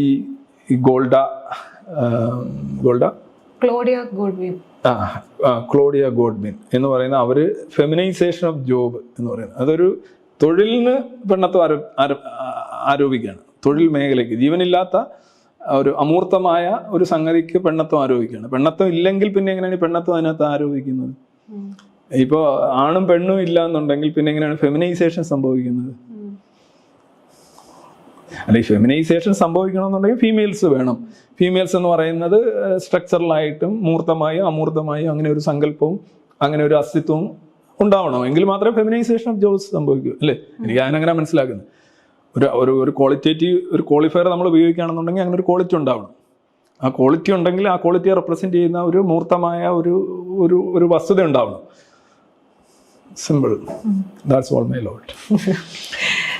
മറ്റൊരു കാര്യം ചോദിക്കാനുള്ളത്, നമ്മളൊരിക്കൽ നമ്മുടെ റിട്ടേൺസിൽ തന്നെയാണെന്ന് തോന്നുന്നു, അതെ റിട്ടേൺസിന്റെ എപ്പിസോഡിലാണ് കിക്കേഴ്സ് ആൻഡ് പണ്ടേഴ്സിന്റെ കാര്യം പറയുന്നുണ്ടായിരുന്നു. അമേരിക്കൻ ഫുട്ബോൾ ടീമില് അവിടെയുള്ള ഒരു ഡിസ്പാരിറ്റിനെ പറ്റി സംസാരിക്കുന്നുണ്ടായിരുന്നു. അത് സാർ മറ്റൊരു പ്രോഗ്രാമിൽ ആനയും ഉറുമ്പുമാണെന്ന് തോന്നുന്നു, അല്ലെ? ആ ഒരു പ്രസന്റേഷൻ ഇതിനെ പറ്റി പറയുകയും അത് വിമർശന വിധേയമാവുകയും അതിനെ തുടർന്നായിരുന്നു നമ്മൾ ആ ഒരു പരിപാടിയിൽ ഇതിനെപ്പറ്റി ഡിസ്കസ് ചെയ്തിട്ടുണ്ടായിരുന്നത്. പക്ഷെ ഒരു വീഡിയോയിൽ ഞാനിങ്ങനെ കേട്ടതാണ്, ഈ വിമർശകൻ ഈ ഒരു എക്സാമ്പിൾ പറഞ്ഞിട്ട് വിമർശിച്ചത് കൊണ്ട് പിന്നെ സാർ എവിടെയും ഈ കിക്കേഴ്സ് ആൻഡ് പണ്ടേഴ്സിന്റെ കാര്യം പരാമർശിച്ചിട്ടില്ല എന്നുള്ളത്. ശരിക്കും അതുകൊണ്ടാണോ അത് പരാമർശിക്കാത്തത്? എന്നെ സംബന്ധിച്ച് ഏറ്റവും വലിയ പ്രശ്നം, ഞാൻ പറയുന്ന കാര്യങ്ങൾ വീണ്ടും പലയിടങ്ങളിലും പറയേണ്ടി വരുന്നു എന്നുള്ള കാര്യം. നമ്മളെ ഫോളോ ചെയ്യുന്നത് ശരിക്കും ഏതാണ്ട് സെയിം ഓഡിയൻസ് ആണ്. ചെറിയൊരു മാറ്റം കുറച്ച് ആഡ് ചെയ്ത് വരുന്നുണ്ട്. കുറച്ച് പേര് പോകുന്നുണ്ട്, കുറച്ച് പുതുതായിട്ട് വരുന്നതുണ്ട്. എന്നാലും ഇതിന്റെ ക്രക്സ് പലരും പറയും ഞാൻ 13 വർഷമായിട്ട് സാറിനെ കേൾക്കുന്നതാണ് എന്നൊക്കെയാണ്. അപ്പോൾ അവരെല്ലാം പറയുന്നുണ്ടോ ഇത് അവിടെ പറഞ്ഞല്ലേ, ഇത് അവിടെ പറഞ്ഞല്ലേ, ഇതേ ഉള്ളോ എന്ന് ചോദിക്കാറുണ്ട്. അപ്പോൾ സ്വാഭാവികമായിട്ടും ഈവനൊരു തമാശ പറഞ്ഞാൽ പോലും ഒരിടത്ത് പറഞ്ഞ വേറൊരിടത്ത് ആവർത്തിക്കാതിരിക്കാൻ ഒരു കോൺഷ്യസ് ശ്രമം എൻ്റെ ഉണ്ട്. പിന്നെ കിക്കേഴ്സ് ആൻഡ് പണ്ടേഴ്സിന്റെ ഉദാഹരണം എന്ന് പറഞ്ഞു കഴിഞ്ഞാൽ അന്ന് നമ്മൾ അതിനെതിരെ അത് ഈ പറഞ്ഞ വിമർശനത്തെ നമ്മൾ ഡീബങ്ക് ചെയ്തുകൊണ്ടൊന്നും ചെയ്താണ്, അത് അവിടെ കിടപ്പുണ്ട്. പിന്നെ ഇങ്ങനെ ഒരു സാധനം എനിക്ക് പറയേണ്ട കാര്യമുണ്ടോ? എവിടെങ്കിലും ഏതെങ്കിലും നമുക്കൊരു കാര്യം വെറുതെ ഇങ്ങനെ പറഞ്ഞുകൊണ്ടിരിക്കേണ്ട കാര്യം എന്തെങ്കിലും സാഹചര്യം വരണോ അല്ലെങ്കിൽ എന്ത് വരണോ? അതിൻ്റെ ആവശ്യമില്ല, അതുകൊണ്ട് പറഞ്ഞില്ല എന്നേ ഉള്ളൂ. അല്ലാതെ അതിനകത്ത് ഇതിപ്പോഴാണ് ഞാൻ തന്നെ ഓർക്കുന്നത് എന്താണ് കിക്കേഴ്സ് ആൻഡ് പണ്ടേഴ്സിന്റെ കാര്യം എന്തിനാ പറഞ്ഞത്. അതും അമേരിക്കയിലെ ഒരു കാര്യം, ബേസ്ബോളുമായിട്ട് ബന്ധപ്പെട്ടൊരു കാര്യം. അന്നേരത്തെ സാഹചര്യത്തിൽ അത് പറഞ്ഞു. എന്തിനാണത് റീസൈക്കിൾ ചെയ്തുകൊണ്ടിരിക്കുന്നത് എന്നുള്ളതാണ് ചോദ്യം. റീസൈക്കിൾ ചെയ്യേണ്ടാത്ത ഒരു കാര്യം അല്ലെങ്കിൽ ആവശ്യമില്ലാത്തൊരു കാര്യം വെറുതെ ഇങ്ങനെ പറഞ്ഞുകൊണ്ട് നടക്കുന്ന ആളുകൾ നമ്മൾ എന്താണ് വിളിക്കുക? ഇനി ഒരു കാര്യം കൂടെ ചോദിക്കാനുള്ളത് കാസ്റ്റ് ബേസ്ഡ് ഒക്കുപേഷണൽ സെഗ്രിഗേഷനെ പറ്റിയിട്ടാണ്. ഇപ്പോ 2019 തോന്നുന്നു KLF വേദിയിൽ സാറിന്റെ അടുത്തൊരു ക്വസ്റ്റ്യൻ വരെ ഉണ്ടായി. മറ്റേ വൈസ് ചാൻസലേഴ്സിനെ സംബന്ധിച്ച് വൈസ് ചാൻസലേഴ്സിൽ ആ ഒരു ഡിസ്പാരിറ്റി വരുന്നത് എന്തുകൊണ്ടാണ് എന്നുള്ള രീതിയിൽ. അപ്പോ അതൊരു പ്രശ്നമായിട്ട് ഒരു വീഡിയോയിൽ ഞാൻ കാണുകയുണ്ടായി. അപ്പം ശരിക്കും അന്ന് എന്തായിരുന്നു ആ ഒരു ക്വസ്റ്റ്യനിൽ സാറ് ആൻസർ ചെയ്തത്? അത് തന്നെ, ഇത് multiple reasons, spectrum of reasons എല്ലാ കാര്യത്തിലും ഉണ്ടാവും. ഇപ്പൊ വൈസ് ചാൻസലേഴ്സിന്റെ പദവിയിലെ SC/ST കുറവ് എന്താണെന്ന് ചോദിച്ചു. അപ്പം അതിന് ഒരുപാട് കാരണങ്ങളുണ്ട്. ഉദാഹരണമായിട്ട് വൈസ് ചാൻസലർ ആവുക എന്ന് പറയുന്നത് ഒന്നീ നേരിട്ട് നിയമനം. കേൾക്കുക, ഇത് ഒരു പോസ്റ്റിലേക്ക് നമ്മൾ എത്തിച്ചേരുന്ന വഴി ഏത്? ഒന്നിൽ പൊളിറ്റിക്കലി നേരിട്ട് നിയമിക്കുന്നു. അപ്പോൾ അവിടെ ഇന്ത്യയിൽ പൊളിറ്റിക്കൽ റിസർവേഷൻ ഉണ്ട് അല്ലേ? കഴിഞ്ഞ 75 വർഷമായിട്ടുള്ള കാര്യമാണ്. കോട്ടെ 2020 ശേഷമുള്ള വൈസ് ചാൻസലറെ മാത്രം എടുക്കുക, അല്ലെ 2000 ശേഷമുള്ള വൈസ് ചാൻസലറെ മാറ്റം എടുക്കുക. എന്തുകൊണ്ടാണ്? ഇപ്പം അവിടെ നോക്കുക, അവർക്ക് ഡിസ്ക്രിമിനേഷൻ ഉള്ളത് കൊണ്ടാണ് എന്നൊരു ഉത്തരം പറയുന്നു. പക്ഷെ എങ്ങനെയാണ് ഒരു വൈസ് ചാൻസലർ നിയമിക്കുന്നത്? പൊളിറ്റിക്കലായിട്ട് റിസർവേഷന് വിധേയമായ പൊളിറ്റിക്സിൽ നിന്നാണ് ആ ചോയ്സും ആ തീരുമാനവും വരുന്നത്. അപ്പോൾ അവിടെ എന്തെങ്കിലും ഈ റിസർവേഷൻ സിസ്റ്റത്തിൽ എന്തെങ്കിലും പ്രശ്നമുണ്ടോ? ഒന്നത്. രണ്ട്, നാച്ചുറലായിട്ട് വരുന്നത് എങ്ങനെയാണ്? ഒരാൾ ഒരു അസിസ്റ്റന്റ് പ്രൊഫസറായിട്ട് കയറുന്നു, അല്ലെങ്കിൽ അങ്ങനെ എന്തെങ്കിലും ഒരു ഫീഡർ കാറ്റഗറിയിൽ കയറുന്നു. കയറിയിട്ട് അയാൾ പേപ്പേഴ്സ് സമർപ്പിക്കുന്നു. പേപ്പേഴ്സ് സമർപ്പിക്കലാണല്ലോ നമ്മുടെ ഏറ്റവും വലിയ പിന്നെ എന്താ പറയുക, അയാൾ അക്കാഡമിക് അച്ചീവ്മെൻറ്റ്സ് ഉണ്ടാക്കുന്നു, അയാൾ ഓരോരോ ഘട്ടങ്ങളിൽ പ്രൊമോഷൻ അപ്ലൈ ചെയ്യുന്നു. ഇപ്പം തന്നെ അസോസിയേറ്റ് ആവണമെങ്കിൽ എത്ര ഒരു ലോറി സാധനമാണ് കൊടുക്കേണ്ടത്, ചുമ്മാ.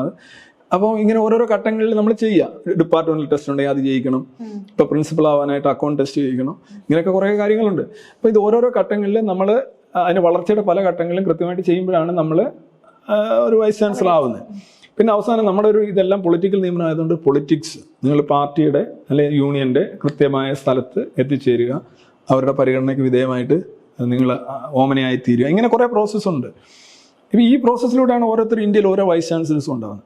അപ്പോൾ ഈ ഫീഡർ കാറ്റഗറി ആയിട്ടുള്ള അസിസ്റ്റന്റ്, അതായത് അസിസ്റ്റന്റ് പ്രൊഫസർ, അവിടെ ശരിക്കും ഈ കാസ്റ്റ് ബേസ്ഡ് ആണ് റിക്രൂട്ട്മെന്റ് നടക്കുന്നത്. ഇത്ര ജനറൽ എന്ന് പറഞ്ഞാണ് കയറ്റിവിടുന്നത്. അപ്പോൾ സ്വാഭാവികമായിട്ടും ഇവിടെ തുടക്കത്തിൽ കറക്റ്റാണ്, ഒരു ജോലിക്കകത്ത് ആയി കഴിഞ്ഞു. പിന്നെ അവിടെ എത്തുന്നതിൽ എന്തുകൊണ്ടാവുന്നില്ല എന്നുള്ളതല്ലേ ചോദിക്കേണ്ടത്. അതല്ലേ നമ്മളും പറഞ്ഞുകൊണ്ടിരിക്കുന്നത്. പല റീസൺസ് ഉണ്ടാകുന്നത് മാത്രമല്ല, ഈ തുടക്കത്തിൽ ഇവിടെ ഈക്വാലിറ്റി ഓഫ് ഓപ്പർച്യൂണിറ്റി അല്ല, ഇവിടെ റിസർവേഷൻ എന്ന് പറഞ്ഞാൽ ഈക്വാലിറ്റി ഓഫ് ഓപ്പർച്യൂണിറ്റിയുടെ ലംഘനമാണ്. അവർക്ക് ജോലി കൊടുക്കുകയാണ്. ജോലി കൊടുത്തിട്ട് അവർക്ക് ഇവിടെ എത്തിച്ചേരാം. ഈ ദൂരം അവർ ഓടി തീരുന്നില്ല, അല്ലെങ്കിൽ അവർക്ക് താല്പര്യമില്ല, അല്ലെങ്കിൽ അവരെ കൊണ്ട് പറ്റുന്നില്ല, അല്ലെങ്കിൽ അവർ ഇടയ്ക്കുള്ളത് വെച്ച് തൃപ്തരാകുന്നു, അല്ലെങ്കിൽ അവരാരും ശ്രമിക്കുന്നില്ല. ഒരുപാട്. പക്ഷേ ഇതിനകത്തുള്ള ഇവർ പറയുന്നതനുസരിച്ചാണെങ്കിൽ ഈ സർവീസിൽ കയറി കഴിഞ്ഞാൽ ഉണ്ടാകുന്ന വിവേചനം കാരണമാണ് ഇവർ വൈസ് ചാൻസലർ ആകത്തതെന്ന് പറയേണ്ടി വരും. അതായത് സർവീസിനകത്തിട്ട് ഇവരെ പൊരിക്കുന്നത് കൊണ്ടാണ് ഇവർക്ക്. കാരണം തുടക്കത്തിൽ ഇപ്പോൾ 10% SC/ST വേണമെന്നിരിക്കട്ടെ, അസിസ്റ്റന്റ് ഗ്രേഡ് തസ്തികയിൽ 10% വിടുന്നത്. എന്തുകൊണ്ടാണ് ഈ വൈസ് ചാൻസലർമാരുടെ കാര്യത്തിൽ 10% ഉണ്ടാകാത്തതെന്നാണല്ലോ ചോദ്യം.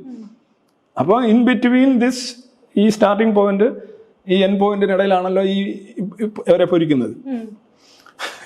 അതായത് സർക്കാർ സർവീസിൽ അല്ലെങ്കിൽ യൂണിവേഴ്സിറ്റി സർവീസിൽ ഇതിനിടയ്ക്ക് നടക്കുന്ന വിവേചനം എന്ന് പറയുന്ന ഒരൊറ്റ കാരണമാണ് ഇവർ ആകാത്തത് എന്നാണല്ലോ പറഞ്ഞത്. ഇത് എത്ര ശരിയാണെന്ന് ചോദിച്ചു കഴിഞ്ഞാൽ എന്തെങ്കിലും കഴമ്പുള്ളൊരു കാര്യമാണത്. ഇനി ഇവിടെ തുടക്കത്തിൽ അങ്ങനെ തന്നെയാണ് വിടുന്നത്, അല്ലെന്നുണ്ടെങ്കിൽ റിസർവേഷൻ തെറ്റിച്ചു. ഇവിടെ 75 വർഷമായിട്ട് റിസർവേഷൻ തെറ്റുന്ന പ്രശ്നമില്ല, അത് കോടതിയിൽ വരെ ചോദ്യം ചെയ്യാവുന്നതാണ്, അത് അങ്ങനെ തന്നെ പോകുന്നു. അപ്പോൾ ഈ റിസർവേഷൻ കൊടുത്തിട്ടും ഇങ്ങനെ വരുന്നു എന്ന് പറയുമ്പോൾ നമ്മൾ പറയുന്ന കാര്യം തന്നെയാണ് ശരി. അല്ലാതെ ഇതിനിടയ്ക്ക് only because of discrimination within the service അല്ല അവർ ഇതാകാത്തത്. ഒന്നുകിൽ സർവീസ് ബേസ് വൈസ് ചാൻസലർ ആവുക, അവർ അച്ചീവ്മെന്റ് ചെയ്യുക. ഇനി പൊളിറ്റിക്കൽ ചോയ്സ് ആണെന്ന് പറഞ്ഞാലും പൊളിറ്റിക്കലായിട്ട് പൊളിറ്റീഷ്യൻസിനെ ആളുകളെ തിരഞ്ഞെടുക്കണമെങ്കിലും അവർ ഈ ക്വാളിഫിക്കേഷൻ അക്വയർ ചെയ്യണം. അവർക്ക് പേപ്പേഴ്സ് ഉണ്ടാവണം, അവർക്ക് അക്കാഡമിക് അച്ചീവ്മെന്റ് ഉണ്ടാവണം, ദേ വിൽ ബി സ്യൂട്ടബിൾ. ഇപ്പോൾ ഗവർണർക്ക് ഒരു ലിസ്റ്റ് 3 പേരെ അയച്ചു കൊടുക്കുകയാണെന്നുണ്ടെങ്കിൽ അദ്ദേഹം നോക്കുന്ന കാര്യങ്ങൾ ഇതൊക്കെ ആയിരിക്കും. ഇയാൾ എവിടെയൊക്കെ പോയി യുദ്ധം ചെയ്തിട്ടുണ്ട്, എത്ര വിംബിൾട്ടൺ ജയിച്ചിട്ടുണ്ട്. അപ്പോൾ അതനുസരിച്ച് അവരെ താരതമ്യം ചെയ്തിട്ടാണ് അക്കാഡമിക് കമ്മിറ്റികൾ സെലക്ട് ചെയ്യുന്നത്. അവിടെ ഏതെങ്കിലും ഒരു കമ്മ്യൂണിറ്റി വരുന്നില്ലെന്നുണ്ടെങ്കിൽ എന്താ അർത്ഥം? വിവേചനമാണോ? അങ്ങനെയാണെങ്കിൽ കൊള്ളാമല്ലോ. അത് അങ്ങനെ വരണമെന്നില്ല. അതിന് പല കാരണം, ഈ വ്യക്തിയുടെ താല്പര്യം പ്രധാനമാണ്. താല്പര്യം എന്ന് പറഞ്ഞാൽ ഒരാൾക്ക് എനിക്കെന്ത് വേണം എന്നുള്ളതിനെ കുറിച്ച് ധാരണ. ഇതിനെല്ലാം കൊണ്ടുവന്നൊരു സിംഗിൾ റീസൺ സിംഗിൾ കോസ് എന്ന് പറയുന്ന ഒരു ന്യായവൈകല്യമാണ്. ചിലപ്പോൾ അത് ഒരു കാരണമാകാം. പണ്ട് ഇപ്പോൾ കേരളത്തിൻ്റെ കാര്യത്തിൽ ഇപ്പോൾ ജാതിപരമായിട്ടുള്ള അടിച്ചമർത്തൽ, കേരളത്തിൻ്റെ കാലഘട്ടം ജാതിപരമായിട്ടുള്ള പ്രിവിലേജ്. ഇപ്പോൾ നമ്മളിപ്പോൾ ഒരു പട്ടികജാതി പട്ടികവർഗ കമ്മ്യൂണിറ്റീസ്, ഇപ്പുറത്ത് നമ്പൂതിരി പോലെയുള്ള കാസ്റ്റുകൾ, കേരളത്തിൽ അങ്ങനെ ഒരു വിവേചനം നിലവിലുണ്ടായിരുന്നു. അത് ഒരു അപ്രഖ്യാപിത സംവരണമാണ്. അതിൻ്റെ ഫലമായിട്ട് ഡിസ്പാരിറ്റീസ് ഉണ്ടായിട്ടുണ്ട്. പിന്നെ സ്വാതന്ത്ര്യം കിട്ടിയതിന് ശേഷം എല്ലാവരും തുല്യരാണ് എന്ന് പ്രഖ്യാപിക്കുന്ന ഒരു ഭരണഘടനയുടെ കീഴിൽ നമ്മൾ അണിനിരക്കുമ്പോൾ ആ സംഗതിയേക്കാൾ കൂടുതൽ പ്രസക്തം മറ്റു കാര്യങ്ങൾക്കായിട്ട് വരികയാണ്. മനസ്സിലായി? ഇന്നിപ്പോൾ അങ്ങനെ നമുക്ക് ക്ലെയിം ചെയ്യാൻ പോലും പറ്റത്തില്ലല്ലോ. ഒരാൾക്ക് അങ്ങനെ ക്ലെയിം ചെയ്യാൻ പോലും പറ്റില്ല. ഇങ്ങനെ ഒരാൾ ഇന്ന് ലോകത്തുള്ള ഒരു പുരോഗമന സമൂഹങ്ങളിലും ഒരു വിഭാഗം വേറൊരു വിഭാഗത്തേക്കാൾ ഫോർ ഡെല്യൂഷണൽ അല്ലെങ്കിൽ ഫാൻസി റീസൺസിനാൽ മെച്ചപ്പെട്ടവരാണ്, അതുകൊണ്ട് മെച്ചപ്പെട്ടവരെ ട്രീറ്റ് ചെയ്യണം എന്നുള്ള വാദം പൊതുവിൽ ലോകം അംഗീകരിക്കുന്നില്ല. കഴിഞ്ഞൊരു 75 വർഷം അല്ലെങ്കിൽ 100 വർഷമായിട്ട് തന്നെ ആധുനികവൽക്കരിക്കപ്പെട്ട സാമൂഹിക ക്രമങ്ങളിൽ ഈ വ്യക്തികൾക്ക് ഇത്തരത്തിലുള്ള ഡെല്യൂഷണലായിട്ടുള്ള ഫാൻസി ആയിട്ടുള്ള പ്രിവിലേജസോ അല്ലെന്നുണ്ടെങ്കിൽ ഇത് അംഗീകരിക്കാൻ പാടില്ല എന്നുള്ളതാണ്. പക്ഷേ എന്നാലും പ്രിവിലേജിന് പകരം കൗണ്ടർ പ്രിവിലേജ് കൊടുക്കുക, റേസിസത്തിന് പകരം കൗണ്ടർ റേസിസം കൊണ്ടുവരിക, ഇത് സത്യത്തിൽ ഈ സിറ്റുവേഷൻ കൂടുതൽ പുറകോട്ടടിക്കുകയാണ് ചെയ്യുന്നത്. ഇപ്പം റിസർവേഷൻ ഇതുവരെ നിങ്ങൾക്ക് പറയാമോ? റിസർവേഷൻ ഇങ്ങനെയാണ് കൊടുക്കുന്നത്. ഇപ്പോൾ റിസർവേഷൻ്റെ കാര്യത്തിൽ എന്ന് ആലോചിച്ച് നോക്ക്. പട്ടികവർഗക്കാർക്ക് മാത്രമാണ് റിസർവേഷൻ കൊടുക്കുന്നത്. നമ്പൂതിരിക്കും റിസർവേഷൻ ഇല്ലേ? നായർക്കും ഇല്ലേ? ഈഴവർക്കില്ലേ? എല്ലാവർക്കും റിസർവേഷൻ ഉണ്ട്. എല്ലാവർക്കും അവിടെ ഈ പറയുന്ന ഒരു സംഗതി അല്ല നോക്കുന്നത്. അത് എന്തുകൊണ്ടാണ് എല്ലാവർക്കും റിസർവേഷൻ വന്നതെന്ന് ചോദിച്ചു കഴിഞ്ഞാൽ, ഈ പറയുന്ന ഏതെങ്കിലും ഒരു വിഭാഗത്തിന് റിസർവേഷൻ കൊടുത്തു കഴിഞ്ഞാൽ അത് അൾട്ടിമേറ്റ്ലി എല്ലാവർക്കും ഉള്ള റിസർവേഷനിൽ അവസാനിക്കും എന്നുള്ള ഞാൻ പലതവണ പറഞ്ഞിട്ടുള്ള കാര്യം. കാരണം ഇത് ബേസിക്കലി ഒരു അനീതിയാണ്. ഇത് ഇക്വാലിറ്റി ഉണ്ടാക്കാനുള്ള മാർഗ്ഗമല്ല. ഇതൊരു പ്രിഫറൻഷ്യൽ ട്രീറ്റ്മെൻ്റ് ആണ്. Preferential treatment to a particular section of people will result in preferential treatment for all sections. ഈ 2018 സമ്പന്ന സമവാക്യങ്ങൾ എന്ന് പറഞ്ഞ പ്രസംഗം കേൾക്കുക. അങ്ങനെ ഒരു കാര്യം ചെയ്ത അനീതിയല്ലേ? ഒരാൾക്ക് ടിക്കറ്റ് കൊടുക്കുന്നില്ല എന്നുണ്ട്, 2 പേർക്ക് ടിക്കറ്റ് കൊടുക്കുന്നില്ല എല്ലാ ദിവസവും. 3-ാമത്തെ ആൾ പറയും, ഞാനും ഇതിനകത്തല്ലേ യാത്ര ചെയ്യുന്നത്, എനിക്കെന്താ ടിക്കറ്റ്? ഇത് മനുഷ്യന്റെ ഒരു മസ്തിഷ്കത്തിലുള്ള ഒരു ബോധ്യമാണ്. അവസാനം ഒന്നുകിൽ എല്ലാവർക്കും ടിക്കറ്റ് ഇല്ലാതെ യാത്ര ചെയ്യേണ്ടി വരും, അല്ലെങ്കിൽ എല്ലാവരിൽ നിന്നും ടിക്കറ്റ് പൈസ വാങ്ങിക്കേണ്ടി വരും. അത് മാത്രമേ സംഭവിക്കുള്ളൂ. അല്ലാതെ എനിക്ക് ടിക്കറ്റ് എടുക്കണ്ട, ഞങ്ങൾക്ക് മാത്രം ടിക്കറ്റ് എടുക്കാതിരിക്കുക, അതാണ് എൻ്റെ ലക്ഷ്യം എന്നൊക്കെ പറഞ്ഞു പോയി കഴിഞ്ഞാൽ അത് ഒന്നാമത് ഈ സാമൂഹ്യ സിദ്ധാന്തങ്ങൾ അല്ലെങ്കിൽ സമൂഹശാസ്ത്ര സിദ്ധാന്തങ്ങൾ ഇതെല്ലാം വളരെ നോഷണൽ ആയിട്ടുള്ള കാര്യമാണ്. ഇതൊന്നും എന്തെങ്കിലും ഒരു ഈ മൂർത്തമായ അല്ലെങ്കിൽ തന്നെ കോൺക്രീറ്റ് ആയിട്ടുള്ള സംഗതിയല്ല. അത് പലതും നമ്മൾ ഫീൽ ചെയ്യുന്നതാവാം, നമ്മൾ ചിന്തിക്കുന്നതാവാം, നമ്മൾ പറഞ്ഞുണ്ടാക്കുന്നതാവാം. ഇപ്പം ഈ ജാതിയുടെ കാര്യം തന്നെ എപ്പോഴും അത് പറഞ്ഞുണ്ടാക്കുന്ന കാര്യം ജാതി ഇല്ലല്ലോ. അതൊരു അന്ധവിശ്വാസമാണ്. അങ്ങനെ കേരളത്തിലെ ഈ പറയുന്ന ജനങ്ങളെല്ലാം കൂടെ ഒരു കൊട്ടയിലാക്കി നിർത്തി കഴിഞ്ഞാൽ ഏത് ജാതിയാണെന്ന് പറഞ്ഞാൽ ഒന്നിൽ അവനെ എക്സ്പ്ലെയിൻ ചെയ്യണം, ഏതെങ്കിലും വേഷവിധാനങ്ങളിലോ അല്ലെങ്കിൽ നമ്മൾ പോയി കണ്ടെത്തണം. അല്ലാതെ നമുക്ക് തിരിച്ചറിയാൻ കഴിയുന്നില്ലല്ലോ. ജാതി അതുപോലെ തന്നെ മതം, ഈ പറയുന്ന സാധനങ്ങളൊക്കെ ബേസിക്കലി നമ്മൾ പറഞ്ഞുണ്ടാക്കുന്ന സാധനങ്ങളാണ്. ജാതി പറയാത്തടത്ത് നമ്മൾക്ക് ജാതി ഇല്ല. ജാതി പറയുന്നിടത്താണ് നമുക്ക് ജാതി ഉള്ളത്. അപ്പം ജാതി പറയുന്നു എന്ന് കൊണ്ടേയിരിക്കുക, ജാതി പറയുന്നതിനെ ആഘോഷിക്കുക, ജാതി പറയുന്നത് ആണ് അതുകൊണ്ട് അതൊരു സത്യമാണ്, വിശ്വാസത്യമാണെന്ന് പറയാം. അപ്പോൾ ഇത്തരത്തിലുള്ള റിഗ്രസീവ് ആയിട്ടുള്ള എലമെൻറ്റ്സ് നമ്മുടെ സമൂഹത്തിൽ ഒരുപാടുണ്ട്. അതായത് നമ്മുടെ സമൂഹത്തെ നൂറ്റാണ്ടുകളോളം പിന്നോട്ടടിക്കുകയും ഇത്തരം വിഭജന ബോധങ്ങളുടെ അടിമകളായിട്ട് നമ്മളെ തുടരാൻ അല്ലെങ്കിൽ സമൂഹത്തെ പ്രേരിപ്പിക്കുന്ന കുറേ ഡിസ്കോഴ്സസ് നയിക്കുന്ന അട്ടർ റിഗ്രസീവ് ആയിട്ടുള്ള കുറേ ടീംസ് ഉണ്ട്. അപ്പോൾ അവർ മാത്രമാണ് ഇത്തരം കാര്യങ്ങൾ ഇങ്ങനെ പമ്പ് ചെയ്തുകൊണ്ടിരിക്കുന്നത്. നോർമലി ഒരു സെയിനർ ആയിട്ടുള്ള ഒരു അപ്രോച്ച് എന്ന് പറഞ്ഞു കഴിഞ്ഞാൽ ഈ സമൂഹം ആക്ച്വലി ഒരു മുന്നോട്ടാണ് പോകുന്നത്. നമ്മൾ മറ്റു കാര്യങ്ങളെല്ലാം ഈ പഴയത് വെച്ചുകൊണ്ട് അല്ലെ പഴയ ക്രമത്തിൻ്റെ അടിസ്ഥാനത്തിൽ ഇന്നിൻ്റെ സമവാക്യങ്ങളെ നമ്മൾ നിർണ്ണയിക്കുന്നില്ല. അങ്ങനെ നിർണ്ണയിച്ച് നമുക്ക് മുന്നോട്ട് പോകാനും കഴിയില്ല. അങ്ങനെ പോയി കഴിഞ്ഞാൽ അൾട്ടിമേറ്റ്ലി ഈ പറയുന്ന എല്ലാവർക്കും ഇത് ആക്കേണ്ടി വരുന്നു എന്നുള്ള ഒരു ഇത് വരും. ഇപ്പം ഞാൻ ഒരു ഉദാഹരണം കൂടെ പറയാം. ഈ സംവരണം എല്ലാ ജാതികൾക്കും സംവരണം വന്നു എന്ന് മാത്രമല്ല, ഇപ്പോൾ ഈ സംരക്ഷണം തന്നെ നോക്കുക. ഇപ്പോൾ പ്രിവിലേജ്, നിയമത്തിൻ്റെ മുന്നിലുള്ള പ്രിവിലേജ്. ഇപ്പോൾ സ്ത്രീകളുടെ കാര്യത്തിൽ സ്ത്രീകൾക്കെതിരെയുള്ള അട്രോസിറ്റീസ് ആക്ട് അതാദ്യം വന്നപ്പം അവർ പറയുന്നതാണ് നിയമം, അറസ്റ്റ് ചെയ്തിരിക്കണം എന്ന് പറഞ്ഞു. അപ്പോൾ ആ ഒരു സംഗതി നമ്മൾ എന്തായാലും ഒരു പ്രിഫറൻഷ്യൽ ആയിട്ടുള്ള ഒരു കാര്യമാണ്. അത് ബിക്കോസ് വിമൻ അവർക്ക് സാമൂഹികപരമായിട്ടുള്ള പ്രശ്നങ്ങൾ എന്ന് പറഞ്ഞാൽ കൊണ്ടുവന്നത്. നമ്മുടെ തുല്യതയല്ല കൊണ്ടുവന്നത്, പ്രിഫറൻഷ്യൽ. അതായത് വാദിക്ക് തന്നെ ശിക്ഷ വിധിക്കാൻ കഴിയും. ഒരു കള്ളക്കേസ് കൊടുത്തു കഴിഞ്ഞാൽ തന്നെ ഇവരിറങ്ങി പോവുകയും മറ്റുള്ളവൻ അയാൾ ആത്മഹത്യയും ചെയ്യുന്ന അവസ്ഥ വരുന്നു. അപ്പോൾ സ്ത്രീകൾക്ക് അനുകൂലമായിട്ട് അത് കൊണ്ടുവന്നു. പിന്നെന്ത് സംഭവിച്ചു? പട്ടികജാതി പട്ടികവർഗക്കാർക്ക് അനുകൂലമായിട്ട് അതേപോലെ നിയമമുണ്ട്. പിന്നെന്ത് സംഭവിച്ചു? കുട്ടികൾക്ക് പോക്സോ. ഇനി എന്താണ്? ഇനി ഓരോരോ വിഭാഗങ്ങൾക്ക് വേണ്ടി ഓരോരോ ജാതി തിരിച്ച് നിയമങ്ങൾ ഇവിടെ വരും. ഓരോരോ വിഭാഗങ്ങൾക്ക് തിരിച്ച് നിയമങ്ങൾ വരും. ഇത് തന്നെയല്ലേ പണ്ട് ഇവിടെ ഈ പിന്നെ അഗ്നിപരീക്ഷ, തൂക്കപരീക്ഷ, ജലപരീക്ഷ, വിഷപരീക്ഷ എന്ന് പറഞ്ഞിരുന്ന സാധനമാണ്. ഓരോ ജാതിക്കാർ നീ ഏത് ജാതിയാണ്?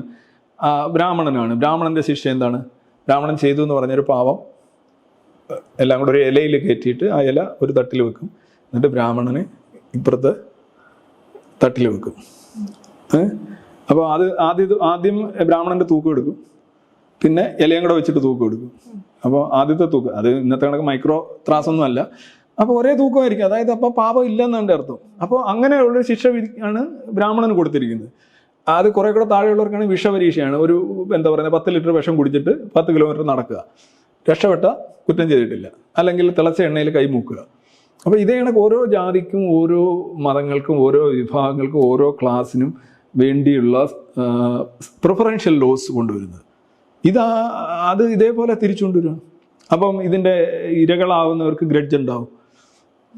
അവരൊക്കെ പറയണത് നിങ്ങളിപ്പോൾ സഹിച്ചോളൂ, പണ്ട് നിങ്ങൾക്ക് വലിയ നല്ല കാലമായിരുന്നു വെച്ചാൽ പണ്ട് നമ്മുടെ മുന്നിൽ ഇല്ലല്ലോ, ഞാൻ ഇന്നല്ല ജീവിക്കുന്നത്.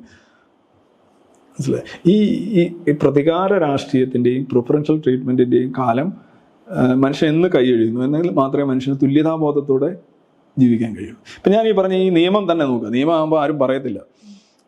ഇപ്പോൾ ഉദാഹരണമായിട്ട് ജാതി രീതിയിലുള്ള സമവാക്യമല്ല. അപ്പോൾ സ്ത്രീകൾക്ക്, പട്ടികജാതി പട്ടികവർഗ, കുട്ടികൾക്ക്, ഇനി അടുത്ത ഏതായിരിക്കും? Can you guess? ട്രാൻസ്ജെൻഡേഴ്സിന് തീർച്ചയായിട്ടും വരും. പിന്നെ പ്രായമായവർക്ക് വരണം. ഡിസേബിൾഡ് ആയിട്ടുള്ളവർക്ക് വരണം. പുരുഷന്മാർക്ക് ഈ പറഞ്ഞോളം വേട്ടക്കാരാണ്. പുരുഷന്മാർക്ക് വരത്തില്ല. എന്നാൽ അവർ പ്രശ്നം ഉണ്ടാക്കുമല്ലോ.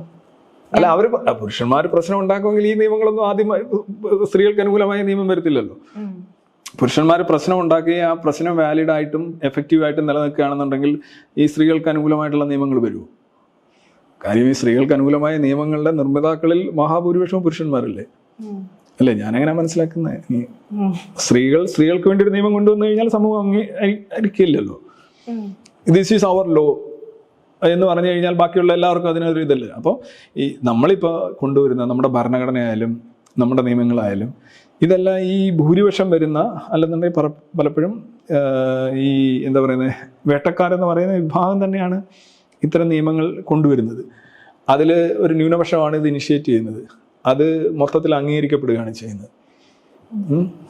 ഇപ്പൊ നമുക്കറിയാം, സംവരണം 1% കുറഞ്ഞു കഴിഞ്ഞാൽ തെരുവിലേറി കത്തിച്ച് ചാമ്പലാക്കുന്ന ജനങ്ങളാണ്. ഇത്തരം നിയമങ്ങൾ കൊണ്ടുവരുമ്പോൾ ഓക്കെ, കുഴപ്പമില്ല, എന്നാലും ഇത്തിരി മോശമായിപ്പോ, എന്നാലും അത് നമ്മൾ കാണാതെ പോവുകയാണ്. അങ്ങനെ നിയമങ്ങൾ വരുമ്പോൾ ഈ പറയുന്ന ആളുകളത് ഓക്കെ എന്ന് പറയുന്നത് എന്തുകൊണ്ടാണ്? ബിക്കോസ് ഓഫ് അവരെ ഒരു എത്തിക്കൽ മോറൽ സെൻസ് കൊണ്ടാണ് അവർ പറയുന്നത്, അല്ലേ? അല്ലാതെ അവരെ ഉടനെ അതിനെ പിന്നെ മാത്രമല്ല ഇവർ ഈ സ്റ്റേറ്റ് ഉണ്ടാക്കാൻ ശ്രമിക്കുന്ന വിഭിന്നത അല്ലെങ്കിൽ വ്യത്യാസം മനുഷ്യർക്കിടയിലില്ല. ആണും പെണ്ണും തമ്മിലോ സ്ത്രീയും പുരുഷനും തമ്മിലോ അങ്ങനെ ഒരു വ്യത്യാസം. ബിക്കോസ് അവരൊരു ഫാമിലി ആയിട്ട് താമസിക്കുന്നു, സ്ത്രീയുണ്ട്, പുരുഷനുണ്ട്, സഹപാഠികളുണ്ട്. പക്ഷേ സ്റ്റേറ്റ് അങ്ങനെയല്ല കാണുന്നത്.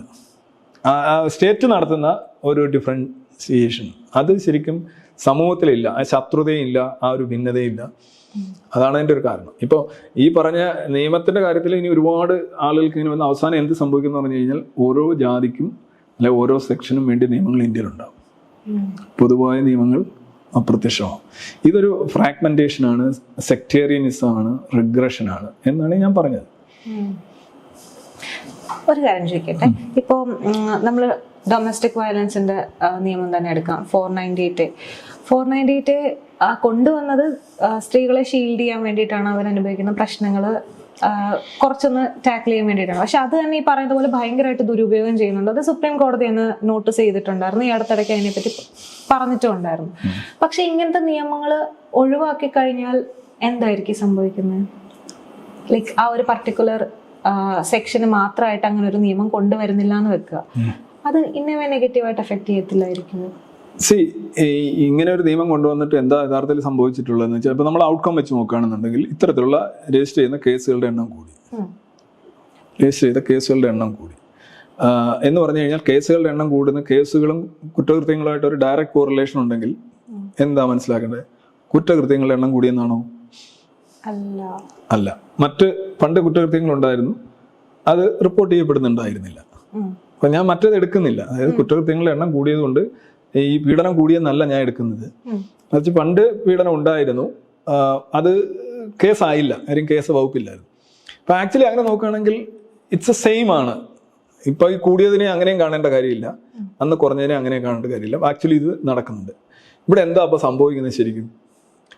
ഇപ്പോ ഈ സ്ത്രീധനം മരണം തന്നെ നോക്കുക, അതിൻ്റെ എണ്ണം കുറയുന്നത് ഈ നിയമങ്ങൾ വരുന്നതിന് മുന്നേ തന്നെ ഈ രീതിയിലുള്ള സ്ത്രീധനത്തിനെതിരെയുള്ള അവബോധം ഈ സമൂഹത്തിൽ ഗ്രാജുവലായിട്ട് കൂടി വരികയായിരുന്നു. ഇപ്പം 80s 70s ഇപ്പം ആ ഒരു ഘട്ടം വരെ തന്നെ നോക്കുകയാണ്, കൂടി വരികയായിരുന്നു. ഈ നിയമം വന്നുകൊണ്ട് പ്രത്യേകിച്ച് അതിനൊരു വ്യത്യാസം ഇല്ലാന്ന് നമ്മളിപ്പോൾ നടക്കുന്ന സംഭവങ്ങൾ പലതും തെളിയിക്കുന്നുണ്ട്. പിന്നെ അവിടെ നടക്കുന്നത് ഒരു ഇത്തരത്തിലുള്ള ഒരു ഓവർ പ്രിവിലേജ് കൊടുക്കുന്നത് മൂലം പല ആളുകളും ഇത് വൻതോതിൽ എന്ന് പറഞ്ഞു കഴിഞ്ഞാൽ അതിമാരകമായ രീതിയിൽ ദുരുപയോഗം ചെയ്യുന്നു. അപ്പോൾ ചോദിച്ചാൽ ഏത് നിയമം ദുരുപയോഗം ചെയ്യും? നിയമത്തിന്റെ കുഴപ്പമല്ല അല്ല, നിയമത്തിന്റെ കുഴപ്പം കൂടിയാണ്. കാരണം ഈസി ആയിട്ട് ദുരുപയോഗം ചെയ്യുകയും വളരെ എളുപ്പം ഇറങ്ങിപ്പോവുകയും ചെയ്യാവുന്ന ഒരു കള്ളക്കുറ്റം ആരോപിച്ചും ചെയ്യാവുന്ന ഒരു അവസ്ഥ ഒരു നിയമം കൊടുക്കുകയാണെങ്കിൽ നിയമത്തിന്റെ കുഴപ്പമാണ്. അത് മുന്നോട്ട് വെക്കുന്ന സിസ്റ്റം വളരെ മോശമാണ്. ഞാൻ പറഞ്ഞ ഇല ഇട്ട് പരീക്ഷിക്കുന്നത് പോലെയുള്ള സാധനങ്ങൾ. അപ്പം ആ നിയമങ്ങൾ തന്നെ ശരിക്കും സാമാന്യ നീതിയെ ലംഘിക്കുന്ന നിയമങ്ങളാണ്. അതുകൊണ്ടാണ് ഇപ്പൊ എന്തുകൊണ്ടാണ് ഞാൻ ചോദിക്കാം, സുപ്രീം കോടതി തന്നെ പറഞ്ഞു ഈ ഡൊമസ്റ്റിക് വയലൻസിൽ വൈഫ് പറയുന്നതനുസരിച്ച് അപ്പോഴേ അറസ്റ്റായിരുന്നു ആദ്യം. ഹസ്ബൻഡിന്റെ മാതാപിതാക്കള്, ഹസ്ബൻഡ് അവരെ അറസ്റ്റ് ചെയ്യുന്നതായിരുന്നു പരിപാടി, ജാമ്യമില്ലാത്ത അറസ്റ്റ്. അതെന്തുകൊണ്ടാണ് സുപ്രീം കോടതി തടഞ്ഞത്? അത് ആദ്യം കൊണ്ടുവന്നു, അത് തെറ്റാണെന്ന് മനസ്സിലായി. എങ്ങനെ തെറ്റാണെന്ന് മനസ്സിലായി? അത് തന്നെ തെറ്റാണ്, പിന്നെ അതിന്റെ ദുരുപയോഗം എന്ന് പറയുന്നത് വളരെ കൂടുതലാണ്. ഈ രണ്ട് കാര്യങ്ങളുണ്ട്, അത് നിരോധിച്ചു. അപ്പം ആദ്യം ഇത് തോന്നിയില്ലല്ലോ. അത് തന്നെയാണ് ഞാനും പറയുന്നത്. ഈ രണ്ട് സാധനങ്ങൾ മാറ്റിയതുപോലെ മാറ്റേണ്ട ഒരുപാട് കാര്യങ്ങൾ ഇതിനകത്തുണ്ട്. ഒരു നീതിന്യായ വ്യവസ്ഥയിൽ എപ്പോഴും ശിക്ഷ വിധിക്കേണ്ടത് നിയമവ്യവസ്ഥയാണ്, ജഡ്ജിമാരാണ്. ഒരു കേസ് രജിസ്റ്റർ ചെയ്ത് കഴിഞ്ഞാൽ പ്രോപ്പർ ട്രയൽ നടത്തി ആരാണ് കുറ്റക്കാരൻ അയാൾക്ക് നമ്മുടെ നിയമ ഭരണഘടന അല്ലെങ്കിൽ ഈ BNS എന്ന് പറയുന്ന സംഘന്യായ സംഹിത ആ ഒരു കുറ്റമാണ് നമുക്ക് കൊടുക്കേണ്ടത്, ആ ഒരു ശിക്ഷയാണ് കൊടുക്കേണ്ടത്. ഇതിപ്പോ അങ്ങനെയല്ല, ശിക്ഷ ആദ്യമേ അങ്ങ് വിധിക്കുക. കേസ് ഫോൾസ് ആയാലും ഫേക്ക് ആണെങ്കിലും ഈ മനുഷ്യനെ സോഷ്യൽ ഡെത്തും അതോടൊപ്പം ഈവൻ ഇൻകാർസറേഷൻ വരും, ജയിലിൽ അടയ്ക്കുന്നു, ചിലർ ആത്മഹത്യ ചെയ്യുന്നു, ചിലർ വ്രണപ്പെട്ട് അപമാനം നശിച്ച് അപമാനം വന്ന് ജീവിക്കുന്നവരുണ്ട്. അപ്പം ശിക്ഷ ആദ്യമേ കഴിയുന്ന ഒരു കാര്യം അങ്ങനെ ശിക്ഷിക്കാനായിട്ട് പരാതിക്കാരന് അല്ല പരാതിക്കാരിക്ക് ഒരു അവസരം കൊടുക്കുന്ന ഒരു കാര്യത്തോട് എനിക്ക് യോജിപ്പില്ല. അത് നിങ്ങൾ അയാളെ ഫിനിഷ് ചെയ്തല്ലോ, അത് എങ്ങനെ ശരിയാവുമെന്ന് എനിക്ക് മനസ്സിലായി. എനിക്കിപ്പോഴും എൻ്റെ ഒരു ന്യായബോധം എന്നോട് ഇത്തരത്തിലുള്ള പ്യൂണിറ്റീവ് ആയിട്ടുള്ള പിന്നെ ഫിക്സേഷൻസ് ഐ ഡോണ്ട് എഗ്രി. അത് അങ്ങനെ ഒരു സംഭവം നടന്നോ ഇല്ലയോ അല്ലെ നടക്കോ ഇല്ലയോ എന്നുള്ളത് കൊണ്ടല്ല, ഇത് ഏതെങ്കിലും ഒരു വിഭാഗത്തിനെതിരെ അങ്ങനെ ഒരു കാര്യം കൊടുക്കുന്നത് ശരിയല്ല. കാരണം ഇത് സ്ത്രീകൾക്കെതിരെ ആകുമ്പോൾ വലിയ പ്രശ്നമാണ്. ഈ പോക്സോ കേസിൽ തന്നെ ഒരു അമ്മ അകത്ത് വന്നപ്പോഴാണ് സ്ത്രീകൾ ജെൻഡർ ന്യൂട്രൽ വെച്ചു. അത് സ്ത്രീകൾക്ക് അനുകൂലമായിരുന്നെങ്കിൽ മകനുമായിട്ട് ബന്ധം എന്ന് പറഞ്ഞ രീതിയിൽ ഒരു അമ്മയ്ക്ക് അങ്ങനെ ഒരു പ്രശ്നം വന്നു. വർക്കലയോ കിടക്കാവരോ കൊണ്ടാണ്. അപ്പം അവര് ഷീ ബിക്കം ഹെൽപ്ലെസ്. അത് ഭർത്താവ് ചെയ്ത ഒരു പരിപാടിയായിട്ടാണ് അന്ന് വിലയിരുത്തപ്പെട്ടത്. ആ കേസ് പിന്നെ പോയി. പക്ഷെ ഇപ്പോഴും മകൻ ആ കേസ് കണ്ടിന്യൂ ചെയ്യുന്നതായിട്ടാണ് എനിക്കറിയാം. എൻ്റെ വേറെ അബൌട്ട്സ് എനിക്കറിയില്ല. പക്ഷെ അങ്ങനെ വന്നപ്പോൾ സമൂഹം ചിന്തിക്കുന്ന ഈശ്വരാ, അമ്മയും മകനോ? അപ്പം അത് ഒരിക്കലും അങ്ങനെ ചെയ്യാൻ പാടില്ലായിരുന്നു. അതങ്ങനെ ഇങ്ങനെ ഉറപ്പിക്കുന്നതിന് മുമ്പ് അവരെ അറസ്റ്റ് ചെയ്യാൻ പാടില്ലായിരുന്നു എന്ന് ചിന്തിക്കുകയാണ്. അച്ഛനും മകളും തമ്മിൽ എന്നുള്ള ഇതായിരുന്നുണ്ടെങ്കിൽ ഓക്കെ, ഈ ഒരു ഇത് വരുന്നില്ല. ഇത് ശരിയല്ല എന്നാണ് ഞാൻ പറയുന്നത്. ഇത് ജെൻഡർ ന്യൂട്രൽ ആക്കുകയാണെങ്കിൽ ഓക്കെ, ദാറ്റ് ഈസ് ഗുഡ്. പക്ഷെ അവിടെ ജെൻഡർ ന്യൂട്രൽ ആക്കലല്ല വേണ്ടുന്നത്. അക്യൂസ്ഡ് ആയിട്ടുള്ള ആളിന് അയാൾക്ക് റൈറ്റ്സ് ഉണ്ട്. അയാളുടെ സോഷ്യൽ ഡെത്ത് നിങ്ങൾക്ക് ഒരു അക്യൂസേഷനിലൂടെ ഉറപ്പുവരുത്തുക എന്നുള്ളത്, അങ്ങനെ ഒരു നിയമം ഒരു രാജ്യത്ത് നിലനിൽപ്പുണ്ടെങ്കിൽ അത് ഭയങ്കര അനീതിയാണ്. ജസ്റ്റ് ഒരാളിലേക്ക് ഒരു ആരോപണം ഉന്നയിക്കുക, അയാളുടെ ego death, social death, even physical death, അത് ശരിയല്ല. ഇനി നമ്മുടെ ഇതിൻ്റെ ഒരു കൺക്ലൂഷനിലേക്ക് എത്താമെന്ന് എനിക്ക് തോന്നുന്നു. നമ്മൾ കുറേ കാര്യങ്ങൾ സംസാരിക്കേണ്ട ഇതിനോടകം. നമ്മൾ ഈ KGF മൂവിയിലൊക്കെ ഫുൾ വയലൻസ് എന്ന് പറയുന്ന പോലെ ഈ ഇത്തരത്തിലുള്ള വിമർശനങ്ങളൊക്കെ ഉന്നയിക്കുന്ന ആളുകൾ സ്ഥിരമായിട്ട് പറയുന്ന ഒരു കാര്യമാണ് വിതരണ നീതി എന്നൊക്കെ. അപ്പൊ ശരിക്കും ഈ വിതരണ നീതി എന്ന് പറയുന്ന ഇവരുടെ ആ ഒരു കോൺസെപ്റ്റ് ശരിക്കും പറഞ്ഞ ഒരു വലിയ ബ്ലണ്ടർ തന്നെയല്ലേ? അയ്യോ, അതിന് ബ്ലണ്ടർ എന്നൊക്കെ പറഞ്ഞു കഴിഞ്ഞാൽ, ബ്ലണ്ടർ എന്ന് പറയുന്ന സാധനം ജീവനുണ്ടെങ്കിൽ എഴുന്നേറ്റ് നിന്ന് അടിക്കും. ഈ പറഞ്ഞ ഞാൻ ഈ സ്ത്രീകൾ കൂടുതൽ ടീച്ചേഴ്സ് ആവാൻ ശ്രമിക്കുമ്പോൾ പുരുഷന്മാരെ നാണക്കേട് കൊണ്ട് ഓടിയകലുന്നു എന്ന് പറയുമ്പോൾ, ഈ സെക്രട്ടേറിയറ്റിന് മുന്നിൽ ശയനപ്രവേശനം നടത്തുന്നവർ മുതൽ കേരളത്തിൽ B.Edനും അല്ലാതെയൊക്കെ പഠിക്കുകയും ടീച്ചിങ് ജോബിന് അപേക്ഷിക്കുകയും ചെയ്യുന്ന ലക്ഷക്കണക്കിന് ആൺകുട്ടികൾ അവരെന്ത് ചിന്തിക്കടാ ഇങ്ങനെ ഞങ്ങൾക്ക് എന്തെങ്കിലും ഒരു, ഇതൊക്കെ വ്യത്യസ്തമായ തലങ്ങളാണ്. ഇപ്പോൾ ഈ UK US ഉണ്ടാകുന്ന അവരുടെ തൊഴിൽ മേഖല, അവിടുത്തെ സാമൂഹിക സാഹചര്യങ്ങൾ പോലെ ആ ഒരു സാധനം അവിടെ എന്തെങ്കിലും പറയുന്ന അതേ കാരണം അതേ കണക്ക് ഇവിടെ സംഭവിക്കുന്നുണ്ടാവും. പക്ഷെ വ്യത്യസ്തമായ കാരണങ്ങൾ, ഞാൻ പറഞ്ഞ ഭിന്നമായ കാരണങ്ങൾ. ഇപ്പൊ ഈ വിതരണ നീതി എന്ന് പറഞ്ഞു കഴിഞ്ഞാൽ സത്യത്തിൽ അതായത് ഇപ്പോൾ ഒരു സമൂഹത്തിൽ സിമ്പിളായിട്ട് പറയാം, ഇത് പലർക്കും ഇതെന്താന്ന് ഒരു ധാരണ ഇല്ലാത്തതിൻ്റെ പേരിലാണെന്ന് തോന്നുന്നു പലരും. ഒരു പോട്ടെ 10, 20, 30, 40, 40, 30, 70, 20, 10, 100%. 10, 20, 40, 10, 20, 30, അപ്പൊ എത്രയായി? 60, പിന്നെ 40, 10, 20, 30, 40. അല്ലെ 1, 2, 3, 4 അനുപാതത്തിൽ 4 ചക്കര ജാതികൾ മാത്രമേ സമൂഹത്തിലുള്ളൂ, അല്ല ചക്കര മതങ്ങൾ മാത്രമേ ഉള്ളൂ എന്നിരിക്കട്ടെ. ഇപ്പോൾ ഈ ജാതിവാദി ലാംഗ്വേജ് അനുസരിച്ച് 4 ഇതാണ്.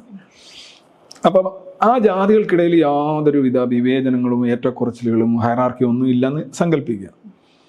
അങ്ങനെയാണെങ്കിൽ അവിടെ ഒരു ജോലി, എല്ലാ ജോലികളും, ഇപ്പോൾ ഉദാഹരണമായിട്ട് തൂപ്പായാലും തുടപ്പായാലും സ്വീപ്പറായാലും അധ്യാപകനായാലും ക്ലാക്കായാലും നഴ്സായാലും എല്ലാ ജോലിയിലും 100 പേരുണ്ടെന്നിരിക്കട്ടെ. ആ 100 പേരിൽ ഈ 10 ഉള്ളവൻ്റെ 10 കാണും, 20 ഉള്ളവൻ്റെ 20 കാണും, 30 ഉള്ളവൻ്റെ 30 കാണും, 40 ഉള്ളവൻ്റെ 40% റെപ്രസെൻറ്റേഷൻ ഉണ്ടാകുമെന്നാണ് ഇത് പറയുന്നത്. അതായത് ഈ പറയുന്ന അടിച്ചമർത്തൽ, സപ്രഷൻ, റിപ്രഷൻ, ഓപ്പറേഷൻ, ഡിസ്ക്രിമിനേഷൻ ഇതൊന്നും ഇല്ലായിരുന്നെങ്കിൽ എന്താണോ ജനസംഖ്യാപരമായിട്ടുള്ള ഡിസ്ട്രിബ്യൂഷൻ, ആ ഡിസ്ട്രിബ്യൂഷൻ അതേപടി ഇവിടെയും പ്രതിഫലിക്കും എന്നാണ് പറയുന്നത്. അതെങ്ങനെ നടക്കും? അതെനിക്കറിയില്ല, അതെങ്ങനെ നടക്കുമെന്ന് എനിക്കറിയില്ല.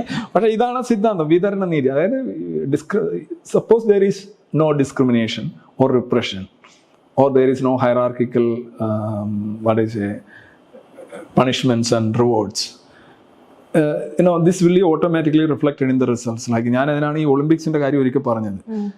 ഒളിമ്പിക്സിൽ എല്ലാവർക്കും തുല്യ അവസരം കൊടുത്തു കഴിഞ്ഞാൽ ബാക്കി എല്ലാ കാര്യത്തിലും തുല്യ അവസരം, അതായത് ഒരേ സ്റ്റാർട്ടിംഗ് ലൈൻ, ഒരേ സബ്സിഡി, ഒരേ സ്പോർട്സ് ഗിയർ, ഒരേ ട്രീറ്റ്മെന്റ്, ഒരേ കോച്ചിങ്, ഒരേ ആഹാരം, പോഷകാഹാരം, അങ്ങനെ എല്ലാ സാധനങ്ങളും എല്ലാം കൊടുത്ത് എല്ലാവരെയും ഒരേ വരയെ കൊണ്ട് നിർത്തി ഓട്ടം, ചാട്ടം, ജിംനാസ്റ്റിക്സ് എല്ലാം ജയിച്ചു കഴിഞ്ഞാൽ 140 കോടി ജനങ്ങളല്ലേ ഇന്ത്യയിലുള്ളത്.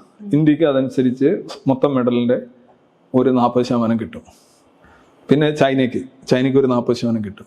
ബാക്കി അമേരിക്കയ്ക്ക് ഒരു 10% അവർക്ക് ഇങ്ങനെ കിട്ടും എന്നാണ് പറയുന്നതിൻ്റെ അർത്ഥം. കാരണം വേറെ റിപ്രഷൻ പ്രശ്നമൊന്നുമില്ലല്ലോ. ഇവർ തമ്മിലുള്ള വ്യത്യാസത്തിന്റെ കാരണം ഈ സോഷ്യൽ റിപ്രഷൻ എന്ന് പറയുന്ന ഒറ്റ കാര്യമാണ് ഇവർ പറയുന്നത്. അപ്പം വിവേചനം ഇല്ലാത്തതുകൊണ്ട് തുല്യമായിട്ടുള്ള ഔട്ട്കം വരണം. അതൊരിക്കലും വരില്ല എന്ന് മനസ്സിലാക്കാൻ നമ്മളെന്താ നോക്കുക, അപ്പോൾ ഈ പറയുന്ന 40% ഉള്ള കമ്മ്യൂണിറ്റി അവർക്ക് 40% ഔട്ട്കം വരുമോ? ജോലിയിലും തൊഴിലിലും സമ്മാനങ്ങളിലും പത്മശ്രീയിലും എല്ലാം വരുമോ? ഇല്ല.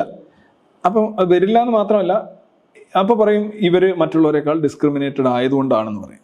പക്ഷേ ഈ 40%-ഇടയിൽ തന്നെ ഒരുപാട് ഉപഗ്രൂപ്പുകൾ ഉണ്ടാവും, ഒരുപാട് ചെറിയ ചെറിയ ഡിവിഷൻസ് ഉണ്ടാവും. ആ ഡിവിഷൻസിൻ്റെ ഇടയിൽ നോക്കിക്കഴിഞ്ഞാലും ഈ പറയുന്ന തുല്യത ഉണ്ടാവില്ല, തുല്യമായ റിസൾട്ട് ഉണ്ടാവില്ല. ഇനി ഈവൻ എന്തിനാണ് പോകുന്നത്, ഏറ്റവും ചെറിയ ഗ്രൂപ്പ് എടുത്ത് നോക്കിക്കഴിഞ്ഞാലും അതിനിടയിൽ പോലും ഈ പറയുന്ന സോക്കോൾഡ് മെക്കാനിക്കൽ തുല്യത ഉണ്ടാവില്ല. അല്ല, ഈ പറയുന്ന ഒരു മാഗ്നറ്റ് എത്ര ചെറുതാക്കിയാലും ഒരു നോർത്ത് പോളും സൗത്ത് പോളും ഉണ്ടാകും എന്ന് പറയുന്നത് പോലെ അവിടെയും ഒരു വ്യത്യാസം ഉണ്ടാവും. ഒരു വീട്ടിലുണ്ടാവും. ഇരട്ടകൾ ട്രിപ്ലറ്റ്സിൻ്റെ ഇടയിൽ വ്യത്യാസമുണ്ട്. ട്രിപ്ലറ്റ്സ് ഒരേ പരീക്ഷ എഴുതുകയാണെങ്കിൽ അവർ അച്ചീവ് ചെയ്യുന്ന മാർക്ക്, ഒരേ കോഴ്സ് പിന്തുടരുകയാണെങ്കിൽ അവർ എത്തിച്ചേരുന്ന രീതി അതൊക്കെ വ്യത്യസ്തമായിരിക്കും. ആദ്യത്തെ ട്രിപ്ലറ്റ് നമ്പർ 1 ചിലപ്പം എന്താ പറയുക, ഗേറ്റ് ക്രാഷ് ചെയ്യും, ഗേറ്റ് ക്വാളിഫൈ ചെയ്യും. മറ്റവൻ വേറെ നെറ്റിൽ ചാടി വീഴുകയായിരിക്കും ചെയ്യുന്നത്. ഇതൊക്കെ അവരുടെ ഒരു ഈവൻ എല്ലാം എല്ലാമായും തുല്യമാക്കുക എന്ന് പറയുന്നത് തന്നെ ഈവൻ 2 ഇലക്ട്രോണുകളുടെ കാര്യത്തിൽ പോലും അതിൻ്റെ എല്ലാ സ്പിന്നും എല്ലാ നമ്പേഴ്സും എല്ലാം നോക്കുമ്പോൾ ഒരിക്കലും തുല്യമല്ല, ഒരു സമയത്തും തുല്യമല്ല. അങ്ങനെ ഒരു തുല്യത ആവശ്യമില്ല. അങ്ങനെ ഒരു തുല്യതയുടെ നമ്മൾ കാണുന്നുമില്ല. പ്രാപഞ്ചിക വിരുദ്ധമായ കാര്യമാണ്. നമ്മൾ തുല്യത എന്ന് പറയുമ്പോൾ സമൂഹത്തിലുള്ള തുല്യത, പദവി, അവസരം, റൈറ്റ്സ്, ഇതിനകത്തുള്ള തുല്യതയാണ്. അപ്പം ആളുകളുടെ പ്രിഫറൻസ്, അവരുടെ ചോയ്സ്, അവരുടെ താല്പര്യമൊക്കെ വ്യത്യസ്തമാകുന്നതനുസരിച്ച് ഒരു മുരട്ടകൾ ആണ് എങ്കിൽ പോലും അവർ ഒരേ കോഴ്സ്, ഒരേ ഫീസ്, ഒരേ സ്ഥാപനത്തിൽ പഠിച്ചാൽ പോലും അവരെത്തിച്ചേരുന്ന സ്ഥലങ്ങളും ഓടിത്തീരുന്ന ദൂരങ്ങളും ഒക്കെ തമ്മിൽ വ്യത്യസ്തമാകുക എന്ന് പറയുന്നത് നാച്ചുറൽ ആയിട്ടുള്ള കാര്യമാണ്. അതിനകത്തൊരു തെറ്റുമില്ല. പക്ഷെ അവരെ 3 പേരെ ഒരേ കണക്ക് എത്തിക്കാൻ കഴിയും. എങ്ങനെ? ഈ the father and or the parents are tyrants. നീയൊക്കെ 3 ജോലി ചെയ്താൽ മതി, നിന്റെ ശമ്പളം മതി അവനും, അവൻ്റെ ശമ്പളം മതി ഇവനും എന്ന് പറഞ്ഞ് അവർ ഫാഷിസം, ഫോഴ്സ് ഉപയോഗിക്കുകയാണെങ്കിൽ, ഡിക്റ്ററ്റോറിയൽ ആയിട്ടുള്ള പേരൻസ് ആണെന്നുണ്ടെങ്കിൽ, അല്ലെങ്കിൽ ഫാദറോ അല്ലെങ്കിൽ മദറോ ആണെന്നുണ്ടെങ്കിൽ ശരിയാണ്, അവരെ ഒരേ തലത്തിൽ കൊണ്ടുവന്ന് വെക്കാം. 3 പേരും ഡോക്ടറാവും. ഒരുത്തനാണെങ്കിൽ ഇതിനോട് ഒരു താല്പര്യം കാണത്തില്ല, അവന് ചിലപ്പം സംഗീതമായിരിക്കും താല്പര്യം. അത് ഞാൻ ട്രിപ്ലറ്റ്സിന്റെ കാര്യമാണ് പറഞ്ഞത്. അവിടുന്ന് തുടങ്ങുന്നു മനുഷ്യനുള്ള ഭിന്നതകളും ബഹുസ്വരതകളും വ്യത്യസ്തതകളും ആഘോഷിക്കുകയാണ് വേണ്ടത്. എന്നാൽ ഇവർക്ക് 3 പേർക്കും ഒരേ ഭരണഘടന, ഒരേ ശിക്ഷ, ഒരേ ടിക്കറ്റ്, അതൊക്കെ വേണം. അതാണായാലും പെണ്ണായാലും വേണം. പക്ഷെ ഒരിക്കലും ഈ പറയുന്ന ഈ ഫോഴ്സ്ഫുൾ ആയിട്ടുള്ള എല്ലാ കാര്യത്തിലും ഈ ഡിസ്ക്രിമിനേഷൻ ഇല്ല എങ്കിൽ, ഇനി അല്ലെ പറയും ട്രിപ്ലറ്റ്സിനിടയിൽ ഡിസ്ക്രിമിനേഷൻ ഉണ്ടെന്ന് പറയേണ്ടി വരും. 2 പേർക്കിടയിൽ വരെ ഡിസ്ക്രിമിനേഷൻ എന്ന് പറയുന്ന ഒരു സാധനം നമ്മൾ സ്ഥാപിക്കേണ്ടി വരും. എന്ന് വെച്ചാൽ അവർക്ക് ഒരൊറ്റ ഇത് എക്സ്പ്ലെയിൻ ചെയ്യാൻ ഒരൊറ്റ ടൂളേ ഉള്ളൂ, ഡിസ്ക്രിമിനേഷൻ. വേറെ ഒന്നും ഒരു പ്രശ്നമല്ല. വേറെ ആയിരക്കണക്കിന് വരുന്ന കാരണങ്ങൾ, വലിയ കാരണങ്ങൾ, ചെറിയ കാരണങ്ങൾ, ഇതൊന്നും അവർ പരിഗണിക്കുന്നില്ല. ഇപ്പം ഏക കാരണം എന്ന് പറഞ്ഞാൽ മതാത്മകമായ യാഥാസ്ഥികമായിട്ടുള്ള പിന്തിരിപ്പനായിട്ടുള്ള ഒരു ആശയം. അത് മതങ്ങൾ പോലും ഇപ്പോൾ വളരെ ശ്രദ്ധിച്ച് മാത്രമേ അത് ഉപയോഗിക്കാറുള്ളൂ. പക്ഷെ അതുപോലും ശ്രദ്ധിക്കാത്തത്ര പിന്തിരിപ്പൻ എന്ന് വെച്ചാൽ ഇരുട്ടിൻ്റെ ടോട്ടൽ വ്യാപാരികൾ എന്ന് പറയാവുന്ന ചിന്തകൾ. I am not talking against any individuals. ഇതൊരു വളരെ ഡാർക്കാണ്, വളരെ റിഗ്രസീവാണ്, വളരെ കഴമ്പില്ലാത്തതാണ്. അങ്ങനെ അല്ല ഈക്വാലിറ്റി എന്താണെന്ന് പോലും അവർ മനസ്സിലാവുന്നില്ല. അങ്ങനെ എന്തെങ്കിലും തർക്കം ഇനിയും ഈക്വാലിറ്റിയെ കുറിച്ചുണ്ടെങ്കിൽ നിങ്ങൾ എന്താണ് ഈക്വാലിറ്റി എന്ന് ഇന്ത്യൻ ഭരണഘടനയുടെ പ്രിഫേസിൽ തന്നെ എഴുതി വെച്ചിട്ടുണ്ട്. Equality of opportunities, not outcome. തമ്മിൽ ഭയങ്കര വ്യത്യാസമുണ്ട്. ഇത് തമ്മിൽ ഓക്കെ, ഇതിന് വിരുദ്ധമായിട്ടുള്ള അഭിപ്രായങ്ങൾ ആരെങ്കിലും വെച്ച് പുലർത്തുന്നതുകൊണ്ട് എനിക്ക് പ്രത്യേകിച്ച് വിരോധമൊന്നുമില്ല. അവരെ കുറഞ്ഞ മനുഷ്യരായിട്ടോ കൂടിയ മനുഷ്യരായിട്ടോ ഞാൻ കാണുന്നില്ല. അവരെ സമന്മാരായിട്ട് മാത്രമേ കാണുന്നുള്ളൂ. ദാറ്റ്സ് ഐഡിയോളജിക്കലായിട്ടോ അല്ലെങ്കിൽ ആശയപരമായിട്ടോ ഉള്ള ഒരു വിഷയം അവിടെ വരുന്നില്ല. പക്ഷെ ഞാൻ പറഞ്ഞത് ഇറ്റ്സ് വെരി റിഗ്രസീവ്, പുറകോട്ട് ഓടിപ്പോകുന്ന, പുറകോട്ട് കുതിക്കുന്ന കുതിരകൾ എന്ന് തന്നെ ഞാൻ പറഞ്ഞത്. That's A fair time I think. Thank you. Thank you so much sir. അപ്പൊ എനിക്ക് തോന്നുന്നു ഒന്നിനും ഒരു ഏക കാരണമില്ല, എല്ലാത്തിനും എന്താണ് ഒരു സെറ്റ് ഓഫ് റീസൺസ് ആണ് ഉള്ളത് എന്നുള്ള ആ ഒരു നോട്ടിൽ തന്നെ നമുക്ക് കൺക്ലൂഡ് ചെയ്യാമെന്ന് തോന്നുന്നു.